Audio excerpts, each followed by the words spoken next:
So we'll have to prepare for the next one. That, I'd say will get attention this time. Most of the work we're going to do to be ready for pandemic 2, I call this pandemic 1. But for the world at large, normalcy only returns when we've largely vaccinated the entire global population. Let's just ask this question.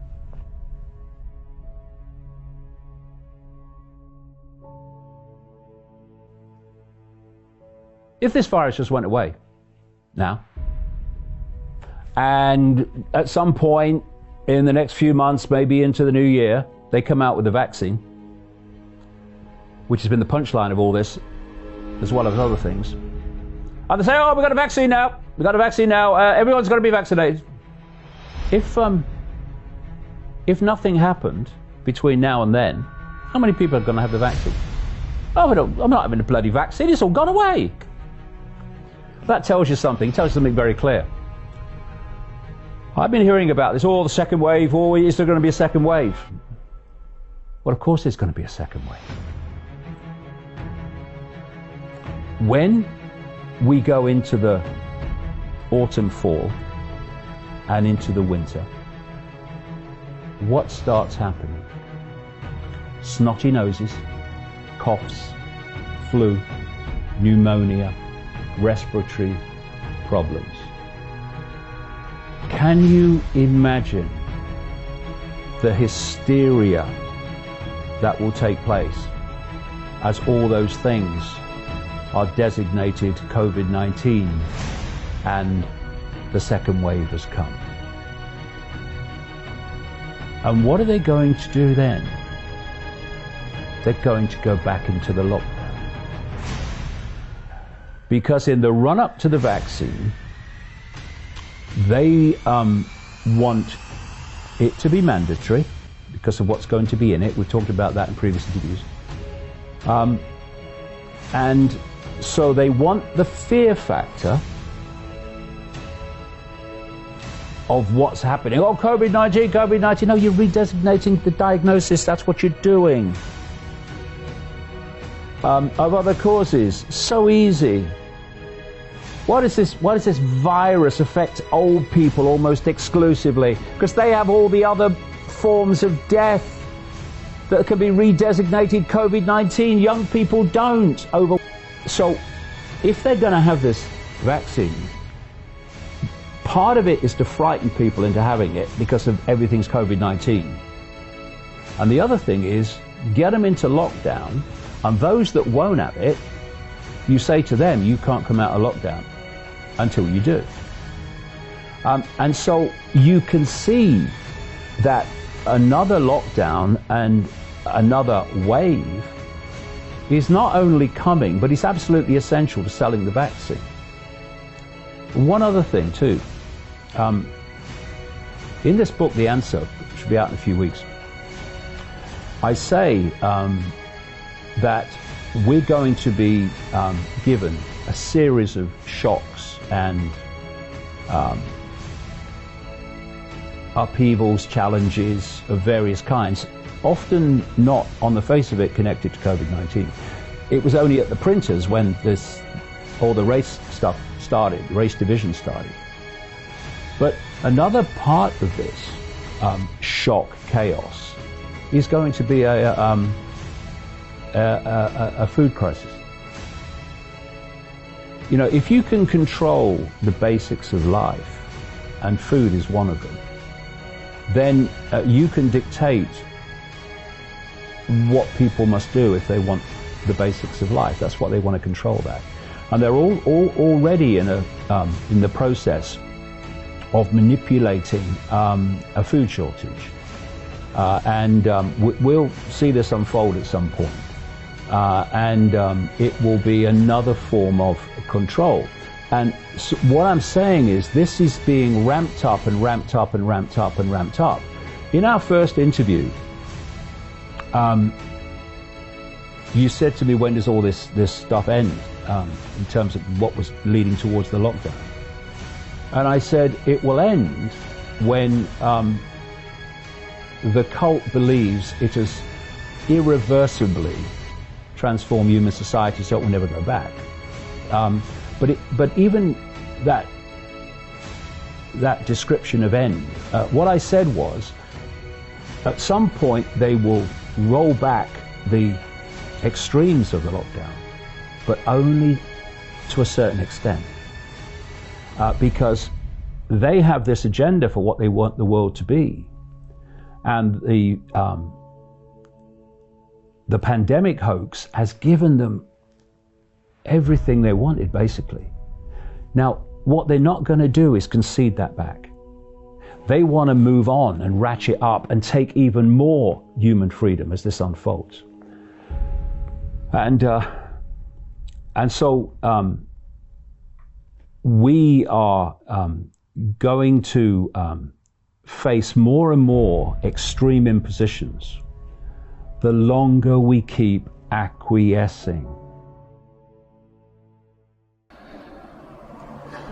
I got this information, and it had been emailed out to a lot of people and everyone was sharing it, but we can't verify where it came from. So take this with a big grain of salt. But I thought the email was very interesting because basically everything we see happening in places like Canada, this email makes a lot of sense that this is what they're going to do. So we can't verify, I haven't verified who wrote this email. And obviously whoever wrote it wouldn't want themselves to be known if they were real, because they're exposing basically treasonous crimes being done by the Canadian government. But just the info in it, I'm going to talk about it because it's very interesting info and it makes total sense that this could be the next steps. So it apparently comes from someone who's in the Liberal Party of Canada, which is Justin Trudeau's party. It says, I want to provide you some very important information. I'm a committee member within the Liberal Party of Canada. I sit within several committee groups, but the information I'm providing is originating from the Strategic Planning Committee, which is steered by the Prime Minister's office. I need to start off by saying that I'm not happy doing this, but I have to. As a Canadian, and more importantly, as a parent who wants a better future, not only for my children, but for other children as well. The other reason I'm doing this is because roughly 30% of the committee members are not pleased with the direction this will take Canada, but our opinions have been ignored and they plan on moving forward toward their goals. They've also made it very clear that nothing will stop the planned outcomes. This person says the roadmap and aim was set out by the Prime Minister's office and is as follows. Phase in secondary lockdown restrictions on a rolling basis, starting with major metropolitan areas first and expanding outward, expected by November of this year. So right there, they've already begun to do that in Ontario and Quebec. So that's very believable that they've already begun to do that. And land of the free, you guys all just look like a bunch of crown-sucking supplicant countries. Canada, Australia, the UK, all scamdemic lockdowns. So good, James, it's happening here as well. Well, don't call Ireland the UK. I mean, they fought valiantly for their independence and they wanted a country once again, only to immediately subordinate themselves to the EU and to go lockstep with the globalist agenda, Great Reset. Yay. I suppose, where's the 1916 spirit in Ireland these days? Daily new cases of the COVIDs will surge beyond capacity of testing, including increases in COVIDs-related deaths following the same growth curves, expected by end of November 2020. Well, that one's interesting. Basically, we're back into the flu season, and I've been expecting, and totally expecting, this is what most governments are going to do, is say it's the next wave. So not too surprising there. But kind of interesting that they already know this is going to happen, right? Very interesting. Could it be that they're actually doing it? And as you may have seen a little while ago, we showed in Canada how the flu has basically disappeared. It was between like 20 to 50,000 per year got tested positive for the flu, which is kind of stupid in my opinion. I don't even think you can test for the flu. It's basically just your body detoxing. But in this year, they had 6. So, just like with many things I point out, I don't know why they're so quick to try to hide everything that I talk about. You know, I'm obviously just spreading conspiracy theories that are crazy. But soon after I mentioned that they had 6 for this year, they removed it and just put exceptionally low levels. But it's not even just in Canada. Here in the US, the flu was canceled this year. Last year and this week, there was 1,250 people got tested positive for the flu. This year is 61, of course. And I will show you, this is a document by the CDC. Let me go up here. Instructions for use 2019 nCoV. It's from the document is from the CDC. And if we go to page 39, let me go here.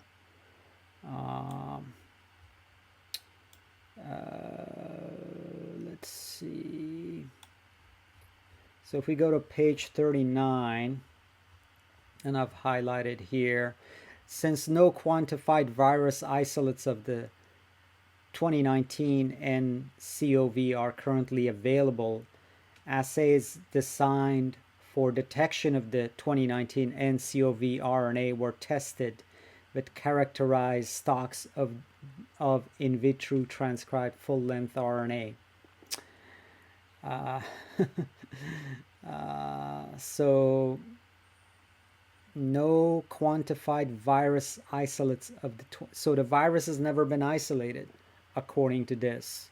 Here's hospital COVID admissions. So you can see the census coming down in hospital admissions for COVID-19. Here's ICU census way down. I read an article on Sweden. They never even got above 60% ICU capacity in Sweden.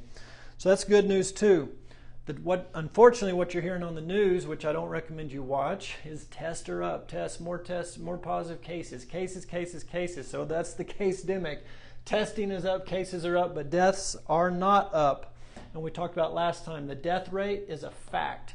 Everything else and anything else is an inference. That's Farr's law from way back in the 1800s. So inference leads to case-demic. That's what we're dealing with today, unfortunately, is a case-demic. And let me give you an example. And I've got to give Ivor Cummings some credit. These slides come from him. Thought this was awesome. So this is Spain. This is early on back in March when there were lots of cases and lots of deaths. But then the deaths went away. But now here we go. Lots of cases coming, but no corresponding deaths. That's a case-demic. Here's Belgium, same thing. Spring, we saw cases and deaths, and then the deaths went away, and now we're just seeing cases. That's a case-demic.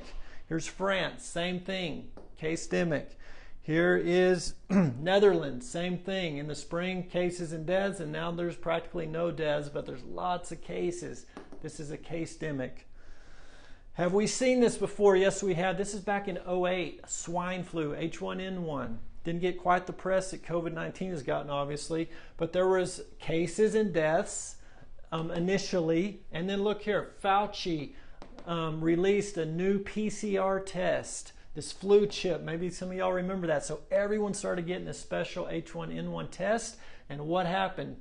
Test went up. This was a summer testing freak out, they called it. No one was dying, but tons of positive cases. And then this quote-unquote second wave of freak out, nobody dies, but lots of cases. So we do have a history of this. And that's why we got to always go back to Farr's law. The death rate, not the case rate. Any other inference is going to lead you off track. So we sure probably shouldn't be making policy on shutting down the whole country based on anything but probably the death rate.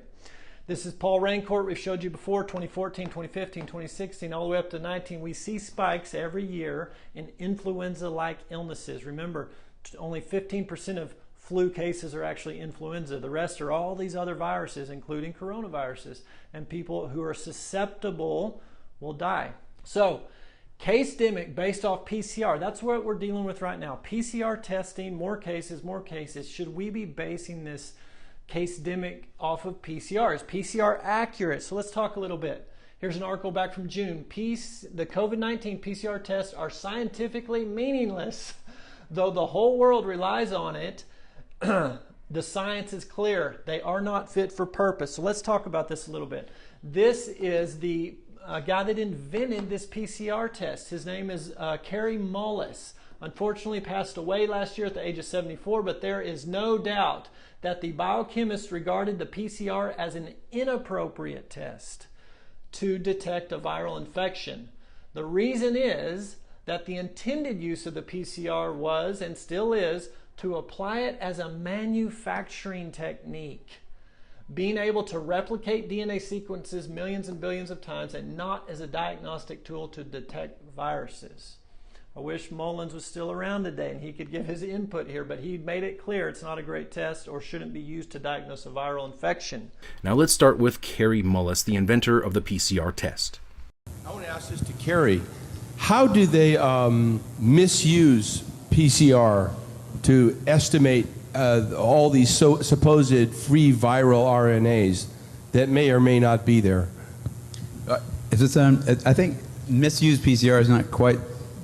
I don't think you can misuse PCR. Actually, no, the results, the interpretation of it. See, if you can say, if they could find this virus in you at all, and with PCR, if you do it well, you can find almost anything in anybody. It starts making you believe in the sort of Buddhist notion that everything is contained in everything else, right? I mean, because if you can amplify one single molecule up to something that you can really measure, which PCR can do, then there's just very few molecules that you don't have at least one single one of them in your body, okay? So that could be thought of as a misuse of it, just to claim that it's meaningful.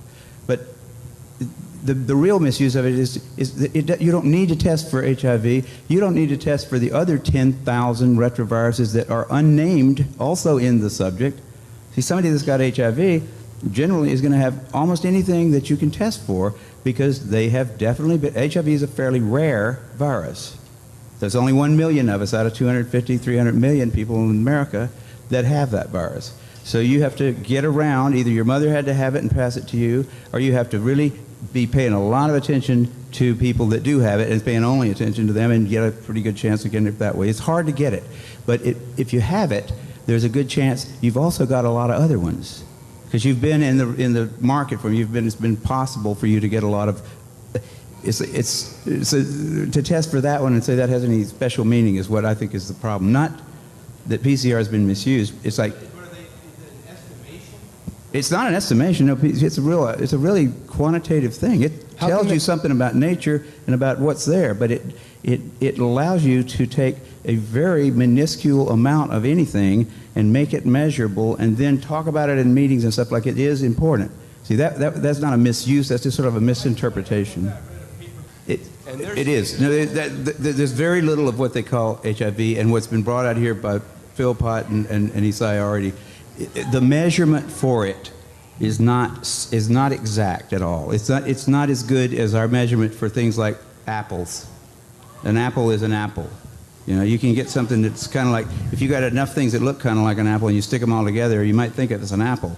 But and HIV is like that. Those tests are all based on things that are invisible, and the results are inferred in a sense. PCR is separate from that. It's just a process that's used to make a whole lot of something out of something. That's what it is. But it's not. It doesn't tell you that you're sick, and it doesn't tell you that the thing you ended up with really was going to hurt you or anything like that. That's what it's not. So even if you believe in HIV, it can't tell the difference between virus particles or active live virus. I mean, there's a lot of questions. So I hope you caught that. Towards the end, in particular, when Mullis is talking about tests, well, he differentiates PCR from tests. He calls it a process to take a tiny amount of something and make a whole lot more out of it.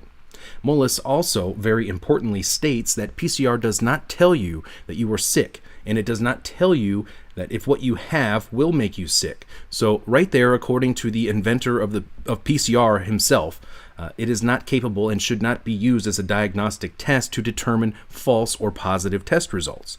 Yet this is the standard test being used worldwide to diagnose. Then, based off of those results, the government imposes COVID-1984 restrictions around the world. Let's look a little more at this PCR test. 2001, Science, the journal Science, very reputable journal, published an impassioned plea to the younger generation from several veteran virologists, among them Dr. Kalshir, quote, "Modern virus detection methods like sleek PMR chain reaction," that's PCR, tell little or nothing about how a virus multiplies or which animals carry it.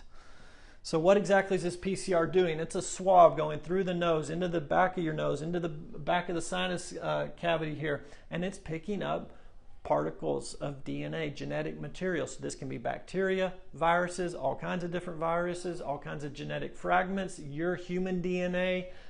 And what they're looking for are strips of DNA or genetic material. It's not actual virus they're detecting, it's strips of genetic material, and this is going to be real important in a minute. Remember these base pairs, CG and ANT, back to biology class. We'll come back to that in a minute. New York Times had this article, your coronavirus test is positive, but maybe it shouldn't be. Look at this. 3 sets of testing data compiled from Massachusetts, New York, and Nevada. Up to 90% of people testing positive carried barely any virus. 90% of these positive cases hardly had any virus in them. Most tests set the limit at 40. Let me explain real quick. So they get that genetic material. There's too little material to detect, so they have to amplify it. So they put it through a cycle. And just think of a Xerox copier. Mayor Pope and my dad sold Xerox copier machines way back in the day together.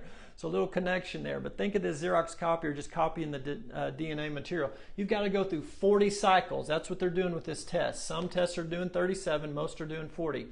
And you are positive for the coronavirus if the test process required up to 40 cycles. If you get above 40 cycles, everyone's positive. If you get below 30 copies or 30 cycles, hardly anyone's positive. Why is that so important? Because of this article. This is from the Infectious Disease Society of America. They're looking at the PCR test with COVID-19, and here's what they found. Results demonstrate that infectivity, that's what we care about. Is there enough virus in me to infect my neighbor? Infectivity is significantly reduced when the PCR cycle values are greater than 24. For every 1 unit increase in the cycles, the odds ratio for infectivity decreased by 32%. Translation in layman's terms. You're not very infectious if your swab doesn't turn positive with under 24 cycles. Here's what we see in this current PCR test. Under 30 copies, almost nobody's positive. So going back to this article, what they're saying in this article is they only saw infectivity if you had so much virus in you that it actually showed up with just 24 cycles of Xerox copying. Okay, I know that's a little complicated, but you have to have a whole lot of virus in you to be infective. But this test will call you positive. Once you're up to 40 copies, you'll finally turn positive. If you don't do above 30 copies, almost everyone is negative below 30 copies. So we're getting a positive result, and it doesn't translate to that you have a live virus in you that can infect your neighbor. So, in summary, infectivity only in people with symptoms and less than 24 cycles run on the PCR. So what we've always known with viruses, to transmit, you got to be symptomatic. Almost all transmission is in symptomatic people, and you've got to have a lot of viral load that will show up on a PCR test that only did 24 cycles of copying. It's not what we're doing with this PCR. So that's why here's Ethical Skeptic on Twitter. He's a crazy stat freak guy and super smart, awesome, but way above my pay grade. He's talking about 48% of the positive tests today are false positives. Go check him out. And here's the real bombshell. I found this yesterday thanks to one of you Facebookers that sent me this. Thank you. This is Dr. Andrew Kaufman. Coronavirus PCR test primer sequence is found in all human DNA. Let me explain this real quick. So I said you put a swab in, you get all this genetic material, and we're looking for pieces of genetic material, these base pairs, right? So here from the Pasteur Institute, here are some of the different base pairs that are found in the COVID-19 PCR test. They're looking for these different CTGA sequences, okay? Lots of different ones, different strands of genetic material. Look at this highlighted one. CT, it's an 18 base pair, CT, CCC, TTT, GTT, GT, GTT, GT. Look at this, Homo sapien chromosome 8. This is from the Human Genome Project. The human gene, chromosome 8, look at what's on chromosome 8. The exact same sequence. I'll put them here. This is chromosome 8. It's the same thing as one of the sequences on the primer. Now, what does that mean? I don't know exactly, except that if you did 40 cycles on your PCR test to copy this human, if you got human cells with chromosome 8 and you copied it 40 times and amplified it that much, your test would probably turn positive. All right, so this Case-demic is based off a PCR that I think at the minimum is a little bit questionable. And the guy who invented the PCR said don't use it. But we're basing all our policy off of it. And all you're hearing on the news every day is how many cases. When the death is done and the ICU is down and the hospital admissions are down. Go back to Farr's law. The death rate is a fact. Anything else is an inference. Okay? This is 04 to 2019. We have death spikes every single year. What's this huge blue spike? The blue's testing. We had lots of H1N1 testing that year. But look, that was the lowest point on the death curve in the summer. So quit looking at tests. Tests don't matter, especially if it's a bad test. And remember, this whole thing, the reason I've even done Facebook Live videos and we've in this huge 6 months of chaos is because this guy, Neil Ferguson, predicted something that nowhere near. So we did all this because that model in the Imperial College of London said 2 million Americans are going to die if we don't do anything. Even if we do something, 1 million will die just from COVID. And we're at the most liberal estimates at 180,000. So we're nowhere near this. So time to totally reevaluate, especially in light of Case-demic. Tukachukua sample za mbuzi, tukachukua sample za kondoo, tukachukua sample za papai, tukachukua sample za oili ya gari na sample za vitu vingine mbalimbali, tukavipeleka pale kwenye maabara bila wao kujua. Ya papai tukaipa jina Elizabeth Anne, miaka 26, female. Papai lile lilikuwa positive kwamba lina corona. Maana yake maji mle ndani zilizotolewa mle kwenye papai ni positive. Tulipeleka sample ya ndege Kware, imekuwa positive. Tumepeleka sungura, ikawa determinant. All right. So last thing, because I've been hearing this from people. Well, if I'm asymptomatic, I could give it to whoever, my neighbor, my coworker, the guy walking down the street, or the guy walking down the aisle at the grocery store. Is this true? Here's a study from 2 weeks ago. Asymptomatic coronavirus transmission, very weak. This is in Annals of Internal Medicine, August 13th. They looked at 3,410 close contacts. This is in Wuhan, in China, in the middle of the outbreak. Over 3,000 close contacts of these 391 index cases. Conclusion, asymptomatic transmission was rare. Transmission was almost always in the household contacts and always from people who were very symptomatic. Here's another test. This is University of Gainesville. Symptomatic people, 28 times greater rates of transmission than asymptomatic. Here's another one. This is respiratory medicine, August 2020, 45 contacts of asymptomatic. Conclusion, asymptomatics are weak spreaders of this virus. Here's another one, Pasteur Institute. There was no significant transmission of COVID-19 in primary schools, either among the students or students to teachers. Here's another one, study in Wales, 9 infected students, 9 staff members, 15 schools exposed in total, 735 students and 128 staff in total were exposed to these 9 infected students and teachers, only 2 secondary infections. French study, a boy with COVID-19, 80 exposed in 3 different schools, no one contracted from him. Here's another one, or the conclusion of this study.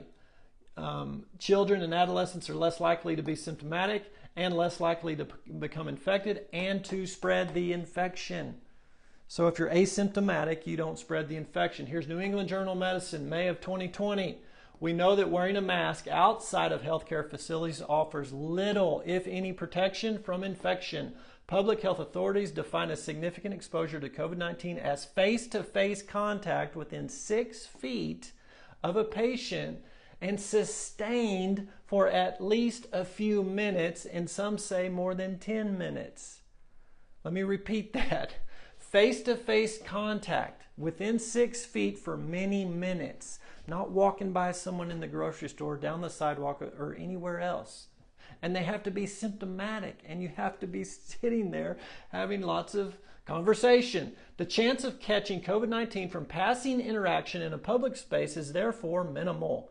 In many cases, the desire for widespread masking is a reflexive reaction to anxiety over the pandemic. New England Journal of Medicine, May of 2020.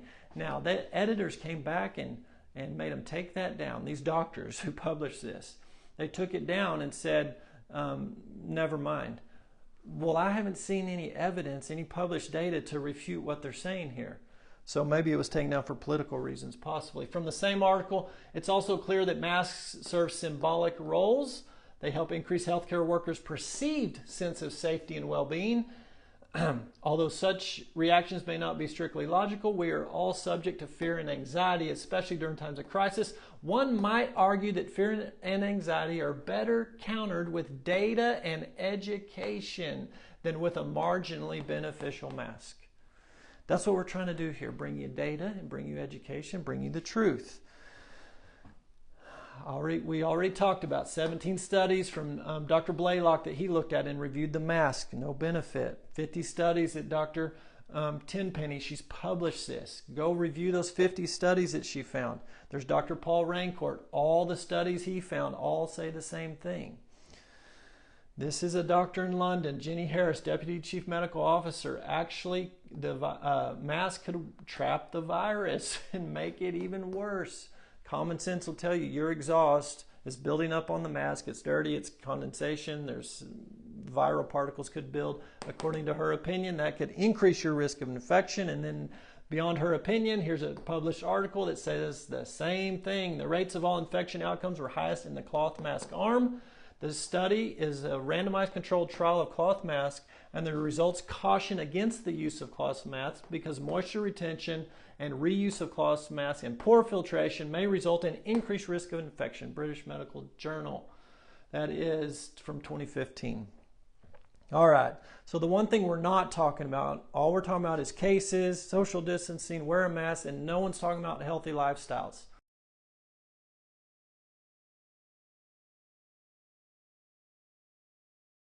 The particular problem is that if everybody thinks you can have some test at the airport that will answer whether you've got it or not. Unfortunately, it only works in 7% of the cases. So 93% of the time, you could have a real false sense of security, false sense of confidence when you arrive and take a test, and it only works in 7% of the cases. It only works in 7% of the cases. General testing and PCR testing, whether you should test asymptomatic people, just symptomatic, how many contacts. Dr.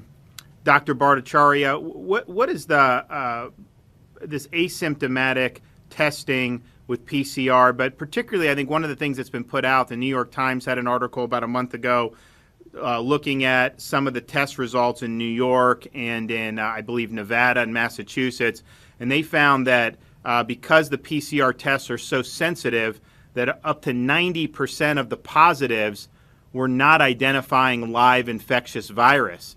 And then I think there's other studies that have come out. I know Oxford's Center for Evidence-Based Medicine says that if you have such high sensitivity, you cannot be there's no guarantee you're even identifying live virus. And I think that, I guess, one, just what does that mean for some of the testing and the case numbers that we see? But then two, it seems to me that if you're test positive with no symptoms with a very sensitive PCR test, and they can't even tell you if you're infectious, we're quarantining across the country probably hundreds of thousands or millions of people who aren't even contagious. And I think that obviously has a huge cost to society. Doesn't seem to be getting a lot of discussion, though. the key thing about the PCR technology that I think is important for this discussion is that essentially you were doubling the genetic material if it's present, of the virus if it's present, right? If you have a very tiny amount of the virus, or if it's a viral fragment that's not actually that your body has successfully attacked, your immune system is successfully attacked, then what you're amplifying is something that's not going to pose any risk either to you or to others. So you're asymptomatic. The PCR, you're positive with the PCR. It's not a false positive in a technical sense, but in a functional sense, it's a false positive. Epidemiologically, it's a false positive, right? I'm not going to infect you, even though I have this viral, even though I'm PCR positive, because it took so many doublings to reach the point that we can infer that there really wasn't very much genetic material for the virus present to begin with. I think that you're absolutely right to point out the cost of that when you attach it to a policy of contact tracing and isolation and quarantine. We effectively are quarantining people on the basis of PCR tests, a functional false positive PCR tests, where it will have no effect on disease spread because they're not infectious, and at the same time will impose enormous costs on them. Actually, there's another follow-on cost to that, is that it makes people less willing to cooperate with contact tracers because they know the costs.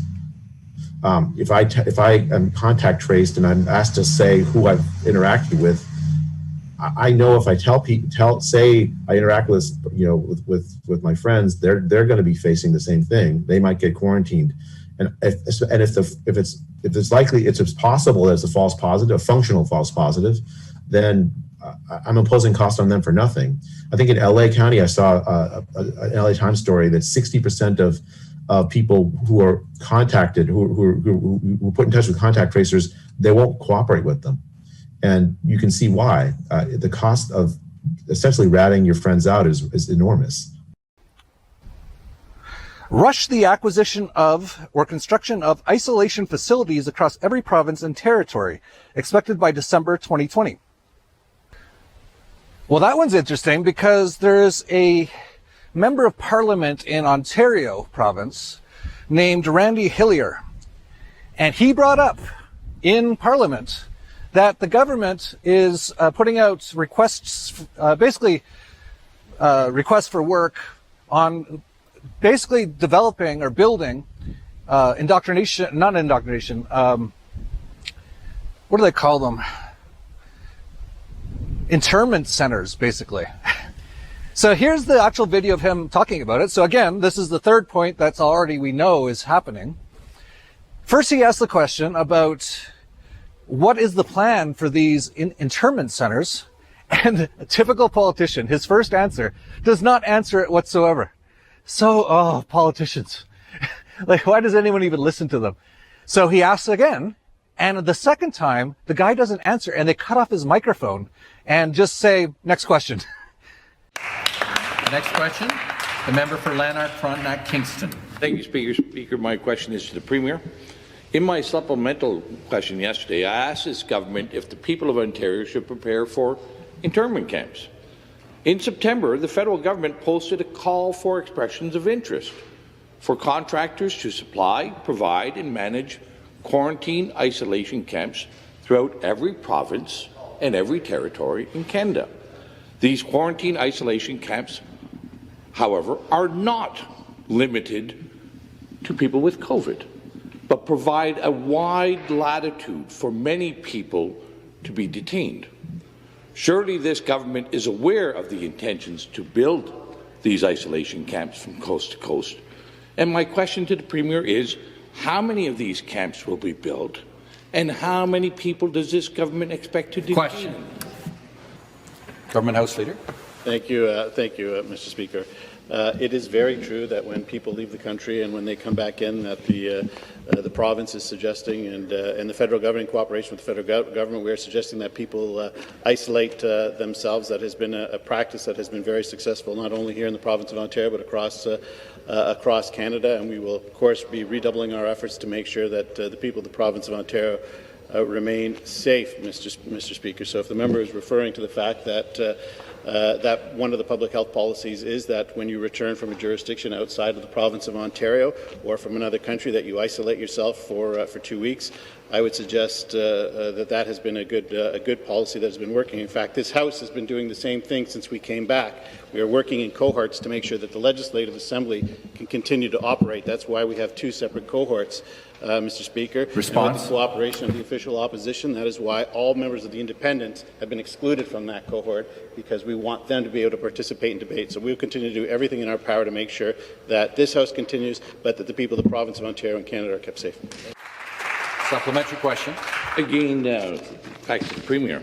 Here's the RFP, and in the RFP it uses clear language to express that these camps can be used for a broad spectrum of people, not limited to travellers. Indeed, it doesn't even mention international travellers. It's just a broad latitude of people. And I'll send over the copy of the RFP after. So your government must be in negotiations and aware of these plans to potentially detain and isolate citizens and residents of our country and our province. So, Speaker, to the Premier, where will these camps be built? How many people will be detained? And for what reasons? Question. For what reasons can people be kept in these isolation camps? And I'd like to have the Premier assure the people of Ontario. Member, take a seat.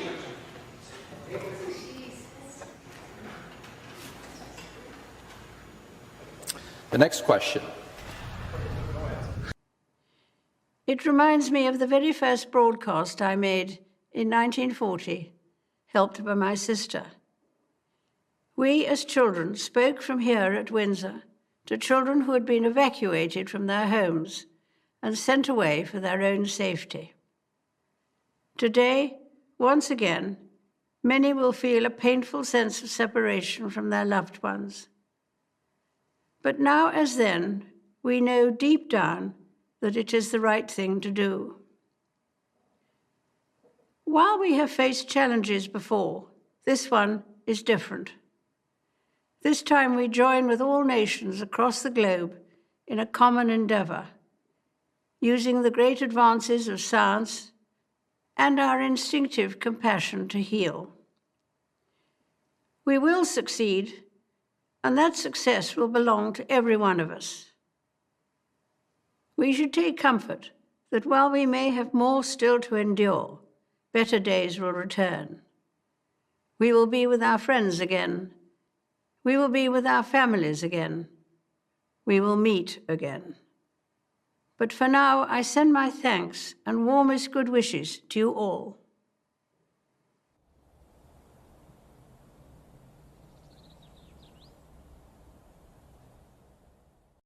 At the moment, in most parts of the world, due to lockdown, most of the transmission that's actually happening in many countries now is happening in the household, at family level. In some senses, transmission has been taken off the streets and pushed back into family units. Now we need to go and look in families to find those people who may be sick and remove them and isolate them in a safe and dignified manner. So that's what I was saying previously about the transition from movement restrictions and shutdowns and stay-at-home orders can only be made if we have in place the means to be able to detect suspect cases, isolate suspect confirmed cases, track contacts and follow up on the contact health at all times, and then isolate any of those people who become sick themselves. As part of our overall national response to this new outbreak, I am now directing medical officers of health that all cases, confirmed cases, are to be managed in a quarantine facility. Now, this is different to how positive cases were managed when we were last at levels 4 and indeed 3, and shows how serious we are about limiting any risk of ongoing transmission, even in self-isolation and including to others in the household. This will apply to any cases and also close family members who might be at risk as appropriate.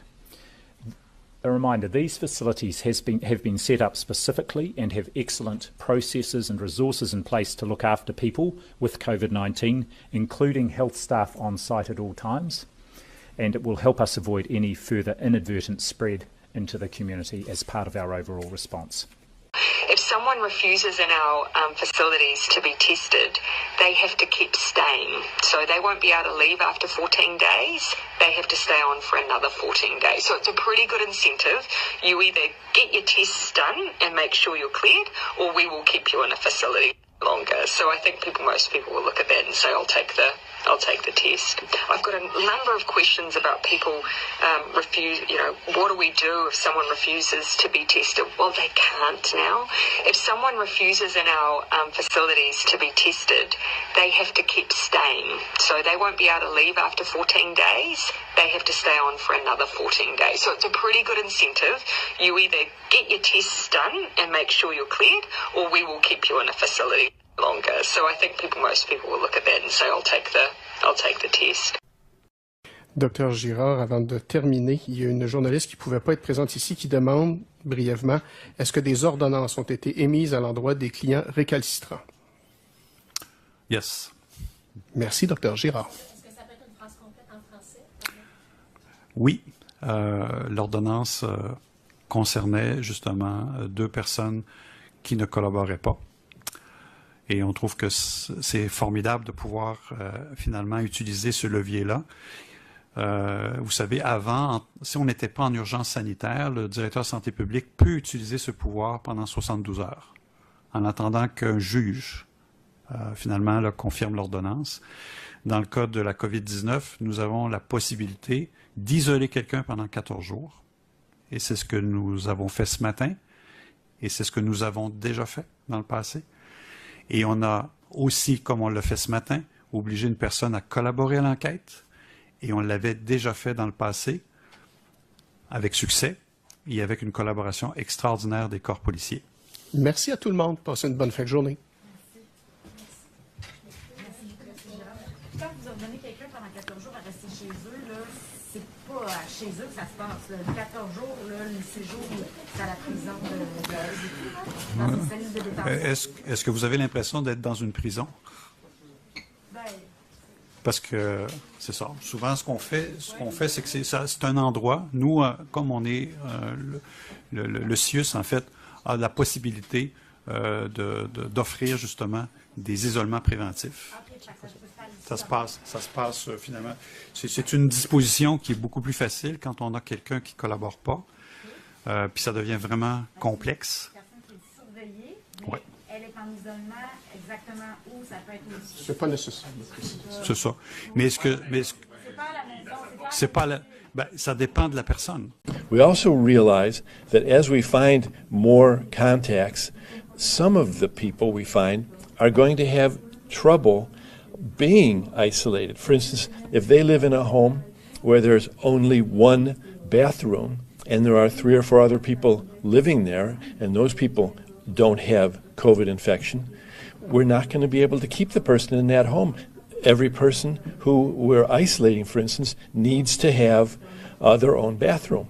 And so we'll be moving people like this into other kinds of housing that we have available.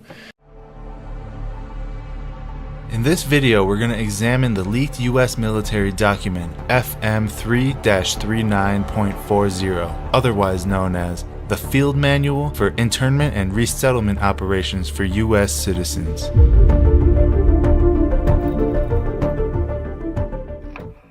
The official U.S. military documents we are about to see were highly classified until 2013 when they were leaked to the public. In fact, if you look at the bottom of the cover page, you'll see just how secret this document was intended to be. Destruction notice. Destroy by any method that will prevent disclosure of content or reconstruction of the document. By this statement alone, it's obvious that we were never supposed to see what's inside. And that being said, let's take a look inside and see what we can find. Now, this document is 326 pages long, and we definitely don't have time to look at every single page. So I'll just go over some of the most relevant content. Feel free to read this document for yourself. There's a link to the full document in the description below. Alright, so Keep in mind that this document was not just written for overseas operations. It clearly outlines internment operations on U.S. soil and with U.S. citizens. On page 38, quote, support to civil support operations. Civil support is the DoD support to U.S. civil authorities for domestic emergencies and for designated law enforcement and other activities. Civil support includes operations that address the consequences of natural or man-made disasters, accidents, terrorist attacks, and incidents in the U.S. and its territories. The internment relocation tasks performed in support of civil support operations are similar to those during combat operations, but the techniques and procedures are modified based on the special OE associated with operating within U.S. territory and according to the categories of individuals, primarily DCs. In this document, DC stands for Dislocated Civilian. To be housed in internment relocation facilities. During long-term internment relocation operations, state and federal agencies will operate within and around internment relocation facilities within the scope of their capabilities and identified role. Military police commanders must closely coordinate and synchronize their efforts with them, especially in cases where civil authority and capabilities have broken down or been destroyed. Not only that, on page 146, it details the identification procedures of new prisoners, and that includes taking their social security numbers. Quote, Identification 716. Individual identification photographs are taken of all prisoners. The prisoner's last name, first name, and middle initial are placed on the first line of a name board, and the prisoner's social security number is placed on the second line. A prisoner registration number may be added on the third line. 2 front and 2 profile pictures are taken of the prisoner. Fingerprints are obtained according to AR 190-47. Now that we've established that these operations were not only designed for overseas, but also designed for U.S. citizens on U.S. soil, would it surprise you to see that the United Nations is also involved in this? Page 23. Agencies concerned with internment and resettlement. External government involvement in IR missions, and IR means internment and resettlement, is a fact of life for military police organizations. Some government and government-sponsored entities that may be involved in IR missions include international agencies, the United Nations, International Committee of the Red Cross, International Organization of Migration, U.S. agencies, local U.S. Embassy, Department of Homeland Security, Immigration and Customs Enforcement, and the Federal Emergency Management Agency, otherwise known as FEMA. It goes into more detail about the United Nations in Chapter 1-47. The UN is involved in the entire spectrum of humanitarian assistance operations, from suffering prevention to relief operations. Typically, UN relief agencies establish independent networks to execute their humanitarian relief operations. The UN system delegates as much as possible to the agency's elements located in the field. Supervisory and support networks are traced from those field officers back to UN headquarters. Military planners must familiarize themselves with UN objectives so that these UN objectives are considered in planning and executing military operations. So basically, the UN is there every step of the way, and these camps must be formulated around UN policies, according to this document. Now, let's go to page 56, where it goes into detail about psychological operations, or PSYOPs. The supporting IR PSYOP team has 2 missions that reduce the need to divert military police assets to maintain security in the IR facility. So basically, psychological operations are deployed in order to manipulate their detainees and make them more passive, and it goes into more detail. Quote, the PSYOP team develops PSYOP products that are designed to pacify and acclimate detainees or DCs to accept U.S. IR facility authority and regulations. PSYOP teams gain the cooperation of detainees or DCs to reduce the number of guards needed, identifies malcontents, trained agitators, and political leaders within the facility who may try to organize resistance or create disturbances, develops and executes indoctrination programs to reduce or remove antagonistic attitudes. Did you catch that? Develops and executes indoctrination programs to reduce or remove antagonistic attitudes, otherwise known as brainwashing. Now, let's move on to page 84, where it talks about medical support.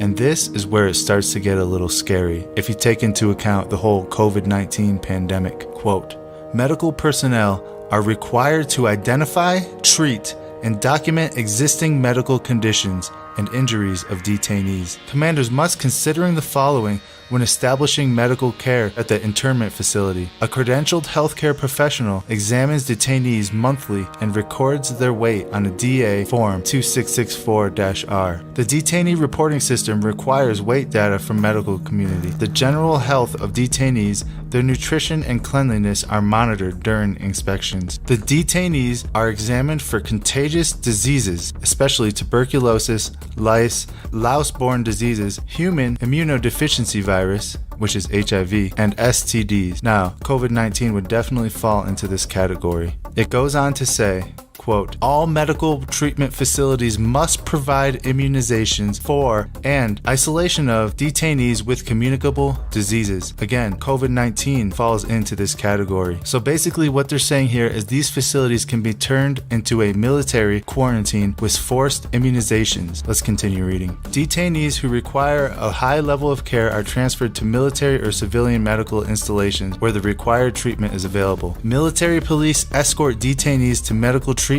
facilities and remain with them until medical examinations are complete. So if you're really sick, they might send you to a hospital. However, you will have military police escorting you there and back. Alright, let's continue on. On page 115, it describes the serial number given to each detainee.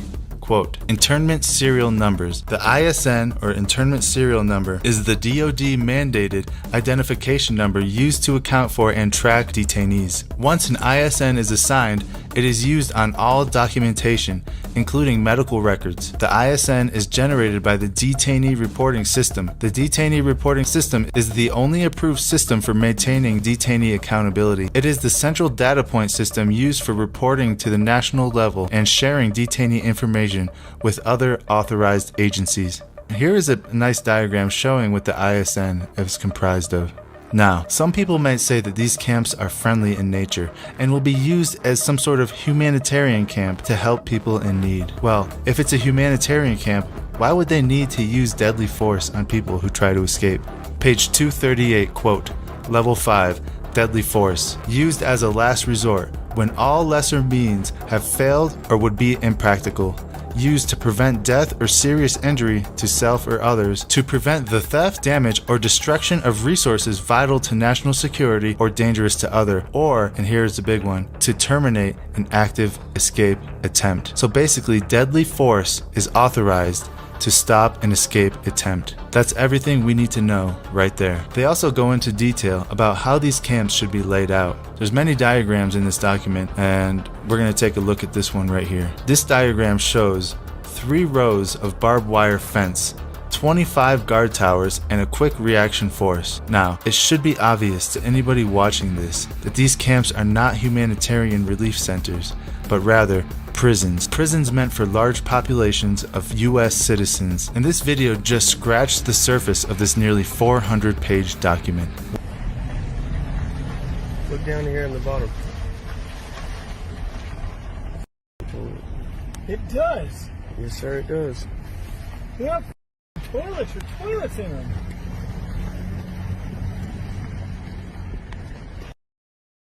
Dude, those are for people.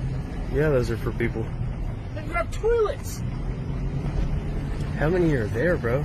I don't know.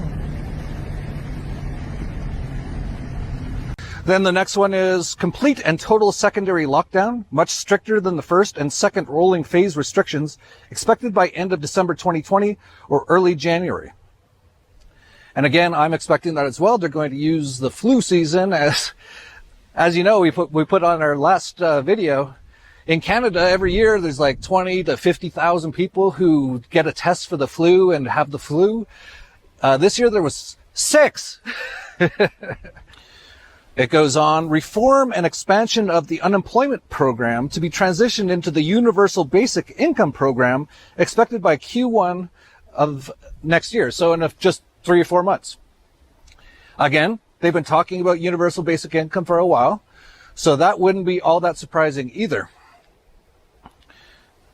Then, interestingly, it says a projected COVID-19 mutation and or co-infection with secondary virus referred to as COVID-21, leading to a third wave with much higher mortality rates and a higher rate of infection expected by February 2021. Wow. So if this is true, they already know there's going to be something new, and it's going to be more deadly. Well, I've said this for a while, and we're not on YouTube anymore, so I can actually say it. I used to say Cinco Hey all the time. There's a lot of evidence that they can just turn up the 5G, and it actually causes all the symptoms that they say is what this COVID is. So could it be that they're just going to start turning up the 5G in the first quarter of next year and say it's this new COVID-21? Well, the Pentagon has already put out dishing out $600 million in contracts for 5G dual-use experimentation at 5 U.S. military sites, including to aid lethality. Firms selected for the project include telecoms, AT&T, Nokia, and Ericsson, intelligence and infotech contractor Booz Allen Hamilton, the research wing of GE Research, and a subsidiary of aerospace giant General Dynamics. One effort spearheaded by AT&T at Nellis Air Force Base in Nevada will apply 5G to distributed command and control systems in order to aid in airspace and cyberspace lethality, enhancing communications for mobile command centers in combat scenarios. So there's the pentagram talking about how they want to use 5G to increase lethality. Our guidelines forge ahead, insisting non-thermal radiation is safe, even though it is widely accepted that from 53 to 79, Russia was zapping our U.S. embassy in Moscow with non-thermal microwaves. They called it the Moscow signal. In 1953, the Russians began to bombard the U.S. Embassy in Moscow with electromagnetic radiation in the microwave spectrum. Before the attacks, the USSR had met with the U.S. to try to head off an arms race in electromagnetic weapons, but were refused. In retaliation, they began microwaving the U.S. Embassy. And a huge amount of those people came down with symptoms, including Ambassador Walter Stossel developed a rare blood cancer, lymphoma. Several other employees experienced headaches, depression, confusion, even death. U.S. Ambassador Stossel contracted a blood disease, bleeding eyes, nausea, and eventually lymphoma. He and other employees eventually died as a result of the microwave attacks, but the fact was kept secret from the embassy employees.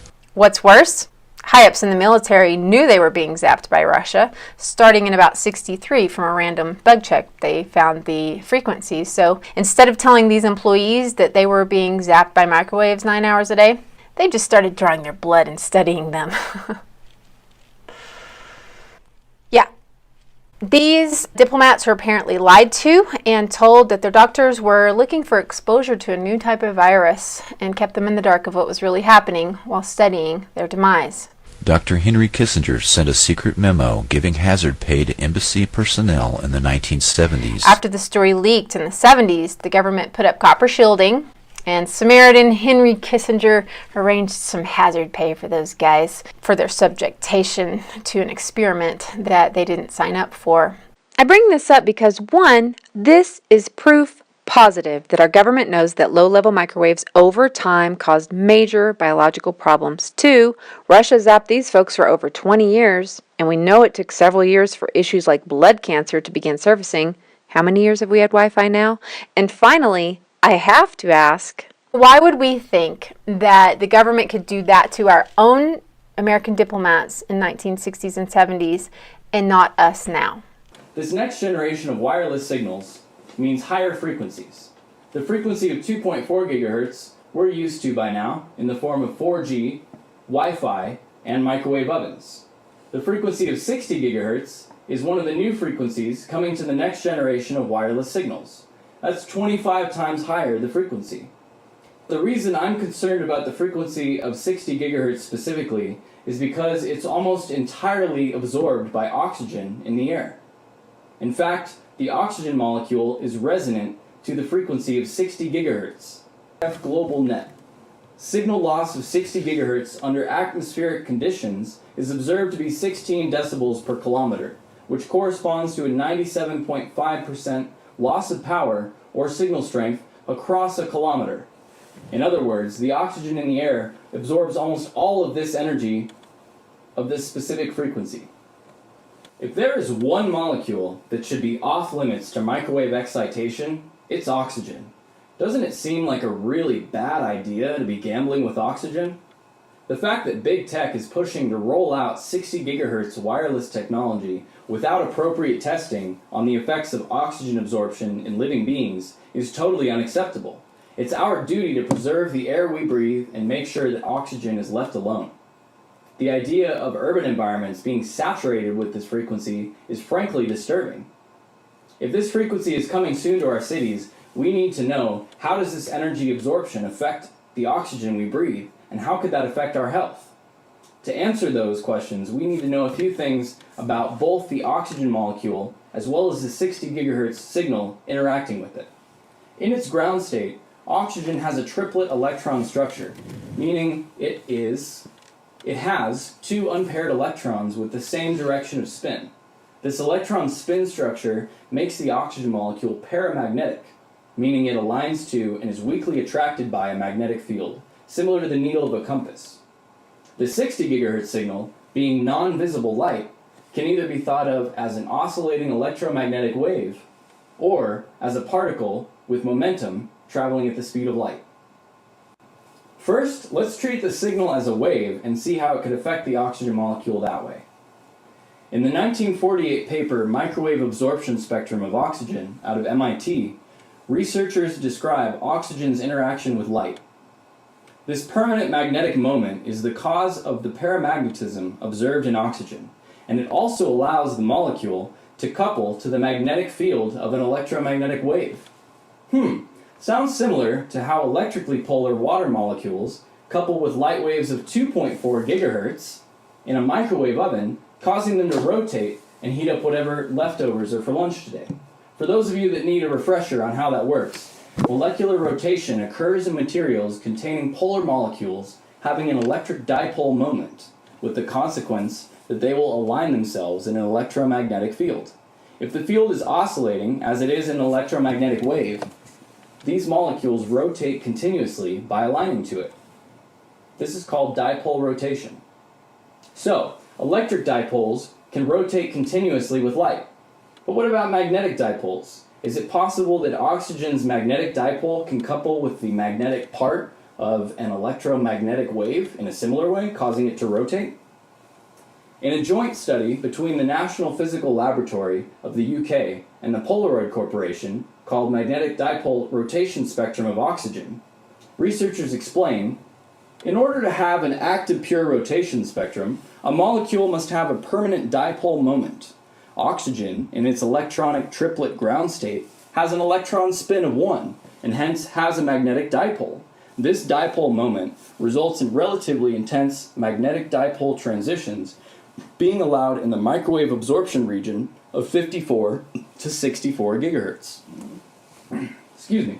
So it sounds like oxygen is known to have an active rotation spectrum because of its magnetic dipole in the absorption region of 60 gigahertz. Now, the nature of these magnetic dipole transitions involves quantum phenomena that go over my head.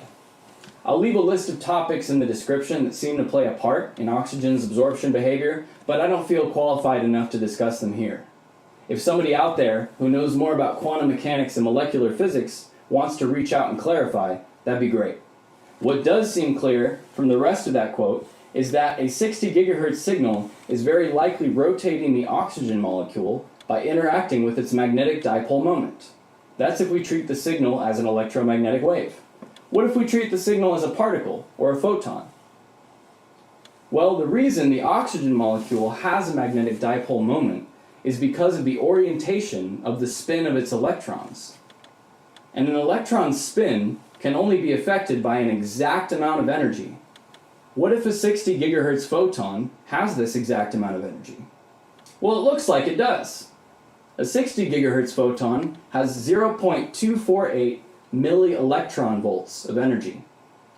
This equation for the energy of an electron's spin-orbit interaction gave me 0.242 milli-electron volts. That's a minor 2.5 difference. So if this 60 gigahertz photon is affecting oxygen's electron spin, how does that affect the molecule? In the paper Line Mixing Effects in the Microwave Spectrum of Oxygen out of MIT, The author describes the rotational transitions that occur around 60 gigahertz and states the above transitions constitute the spin rotation spectrum of oxygen. Sounds like the electron spin is related to the molecule's rotation. In the paper Absorption of Microwaves by Oxygen out of Harvard, the author states this magnetic moment interacts with the end-over-end rotation of the oxygen molecule, and he describes the accurate theory at the time as being based on the quantum mechanics of the coupling of electron spin to molecular rotation. So if the 60 gigahertz photon is affecting the electron spin, and the electron spin is coupled to the rotation of the molecule itself, then it sounds like this signal can rotate oxygen molecules. Whether we treat the 60 gigahertz signal as a wave or a particle, we see that it's possible, both ways, that the signal is causing the oxygen molecules in the air to spin. Could spinning of oxygen affect the ability of hemoglobin to absorb oxygen? Well, when we inhale, oxygen diffuses into our bloodstream. 4 oxygen molecules then bind to each molecule of hemoglobin.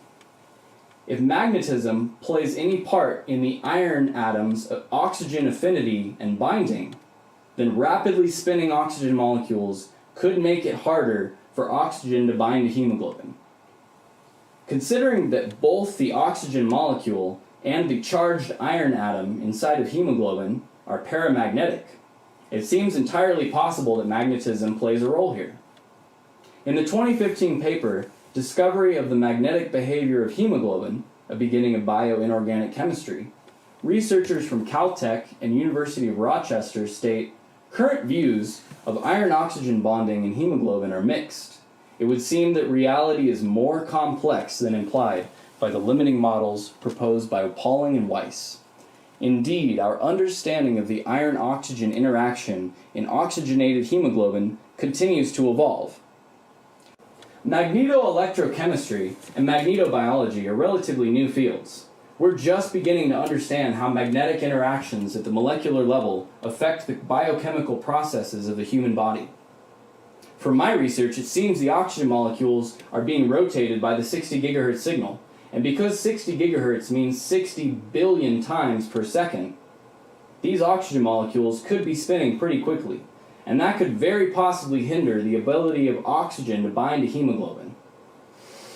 This effect on oxygen isn't something we can see, and the research regarding this issue only goes so far.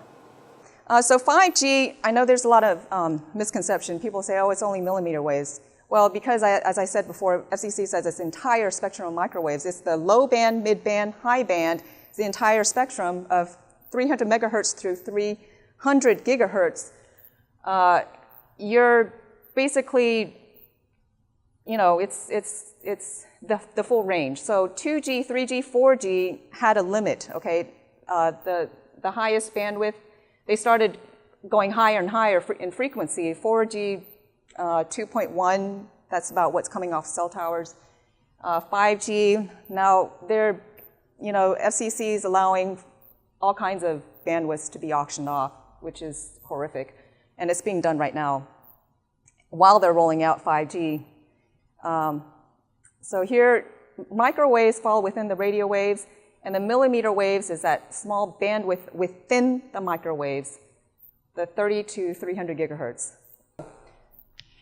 So why is it so bad that all these microwaves are hitting us? Well, microwaves penetrate our bodies, right? Okay, so you've got, let's say, the lowest bandwidth, which is a 400 megahertz. It's about 39 inches, let's say, about a yard. That's one sine. I hate to call these microwave sine waves because none of them are actual sine waves. But, to kind of give you a visual, one wave, 1 hertz is, one full wave, right? So 400 megahertz is about the width of this yardstick. And you're moving it down. 800 is what cell phone, 800, 900 cell phone, 1800 cell phone. So that's, 15 inches, 13 inches. That's about the width of the body. And then you've got the Wi-Fi, which is 2.45 and 5.8, and that's 5 inches to 2 inches. We're being exposed to various lengths of waves all at the same time. And what is so significant about this is that the width of the waves resonate with the size of your organs. So you're looking at Wi-Fi in schools. These kids are being exposed to 2-inch, 5-inch waves. That's perfect for the size of, brain. 2 inches, the eyeball, right? The kidneys, the testes, the ovaries, the reproductive organs, the heart. And then the millimeter waves are about 1/4 of an inch. Super, super, super high frequency. Complete, full absorption of all these waves. 95%. Full body exposure, almost 100% absorption. In this case, microwaves have even longer wavelengths, lower energy. They're not enough energy to break bonds. They're not enough energy to eject electrons. It's not enough energy to cause vibration, a change in the normal vibration between an atom and another atom in a bond. But what it is, the right energy is, it's the right energy to affect rotational motion of molecules. So I started to mention before, there's different types of energy, different types of motions associated with atoms and molecules. And one is vibrational motion. That's the oscillating between distance between various atoms held as a solid or within molecules. And then there's translational, which has to do with how fast molecules are moving around. That's all about the kinetic energy of the molecule. And then there's this rotational motion, and that's how the molecule is spinning around in space or rotating around in space. Okay, so this molecule is literally rotating around and around, and that rotational energy is on line with the energy associated with microwaves. And so a microwave, if it has the same rotational mode, there's only certain rotations that are allowed, because energy at this level is quantized, so there's only certain rotational modes that are allowed. Then if the microwave is of the right energy, when it comes in contact with a molecule, it's going to increase the rotation of that molecule. And so that's how microwave ovens work. The microwaves that are emitted in your microwave oven are tuned to the exact frequency that is the rotational motion of water molecules. So this is a water molecule. So they're tuned exactly to that energy of a water molecule, and they cause the water molecule to rotate more faster and more and just more rotation. And so that rotation of the molecules, the water molecules, then rubs up against the other molecules that it's around, and that rubbing is like friction, and it increases the heat, increases the temperature of the surroundings. So over the years, I've come across articles claiming that cell phones were giving people cancer or making them sick.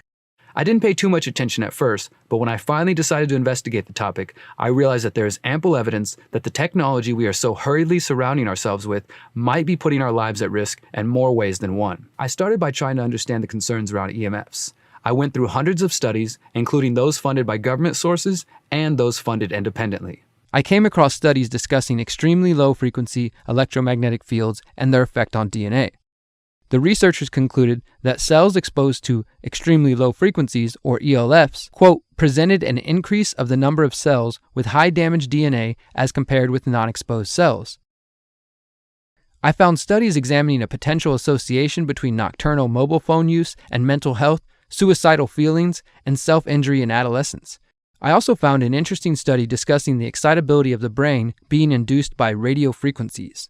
The study stated that, quote, these results suggest that low-intensity radio frequency fields can modulate the excitability of hippocampal tissue in vitro in the absence of gross thermal effects. The changes in excitability may be consistent with reported behavioral effects of radio frequency fields. A 2004 study found, quote, an increased risk of acoustic neuroma tumors associated with mobile phone use of at least 10 years duration. A study by Kaiser Permanente examined rates of miscarriages for women near cell towers. The study of hundreds of pregnant women in the San Francisco area found that those who were more exposed to the type of radiation produced by cell phones, wireless networks, and power lines, radiation that grows more common every day, were nearly 3 times as likely to miscarry. The Kaiser Permanente study did not show definitively what was causing the higher rate of pregnancy loss, nor did it isolate the potential impact of cell phones or other producers of EMFs. However, the authors said the results underscored the need for more research into the potential dangers. During my investigation, I came across the name of Dr. Martin Pall, a professor emeritus of biochemistry and basic medical sciences at Washington State University. Dr. Pall is a published and widely cited scientist on the biological effects of electromagnetic fields, an expert in how wireless radiation impacts the electrical systems of our bodies. He has published 7 studies showing there exists sensitivity to electromagnetic fields and what is known as the voltage sensor in each cell of the body. A study by Pall found this sensitivity in response to Wi-Fi. He calls this effect an important threat to human health. According to Dr. Pall, there are at least 15 different ways EMFs harm humans, including changes in brain structure and function, changes in various types of psychological responses and changes in behavior, at least 8 different endocrine hormonal effects, cardiac effects influencing the electrical control of the heart, chromosome breaks and other changes in chromosome structure, histological changes in the testes, cell death, lowered male fertility, including lowered sperm quality and function, and also lowered female fertility, cellular DNA damage, including single-strand breaks and double-strand breaks in cellular DNA, cancer, which is likely to involve these DNA changes, but also increased rates of tumor promotion-like events, cataract formation, breakdown of the blood-brain barrier, melatonin depletion, and sleep disruption. In 2016, Dr. Pall released another study on EMFs in the Journal of Chemical Neuroanatomy. 18 more recent epidemiological studies provide substantial evidence that microwave EMFs from cell mobile phone stations, excessive cell mobile phone usage, and from wireless smart meters can produce similar patterns of neuropsychiatric effects. Lesser evidence from 6 additional studies suggests that shortwave, radio station, occupational, and digital TV antenna exposures may produce similar neuropsychiatric effects. Among the more commonly reported changes are sleep disturbance, insomnia, headache, depression, depressive symptoms, fatigue, tiredness, concentration, attention dysfunction, memory changes, dizziness, irritability, loss of appetite, restlessness and anxiety, nausea, skin burning or tingling, and EEG changes. He concluded that, quote, extensive epidemiological studies performed over the past 50 years all collectively show that various non-thermal microwave EMF exposures produce diverse neuropsychiatric effects. Major development from California's Department of Public Health. High use of cell phones may be linked to certain types of cancer and other health effects, including brain cancer and tumors, lower sperm counts, headaches, and effects on learning, memory, hearing, behavior, and sleep. The final report notes that it represents the consensus of the NTP and a panel of external scientific experts. I think the most important study is a study by the National Toxicology Program in a classic large carcinogenicity test, one of the largest ever performed, and for that matter, one of the most expensive. They found increased risk of the tumors, which we believe radiofrequency radiation is causing in man.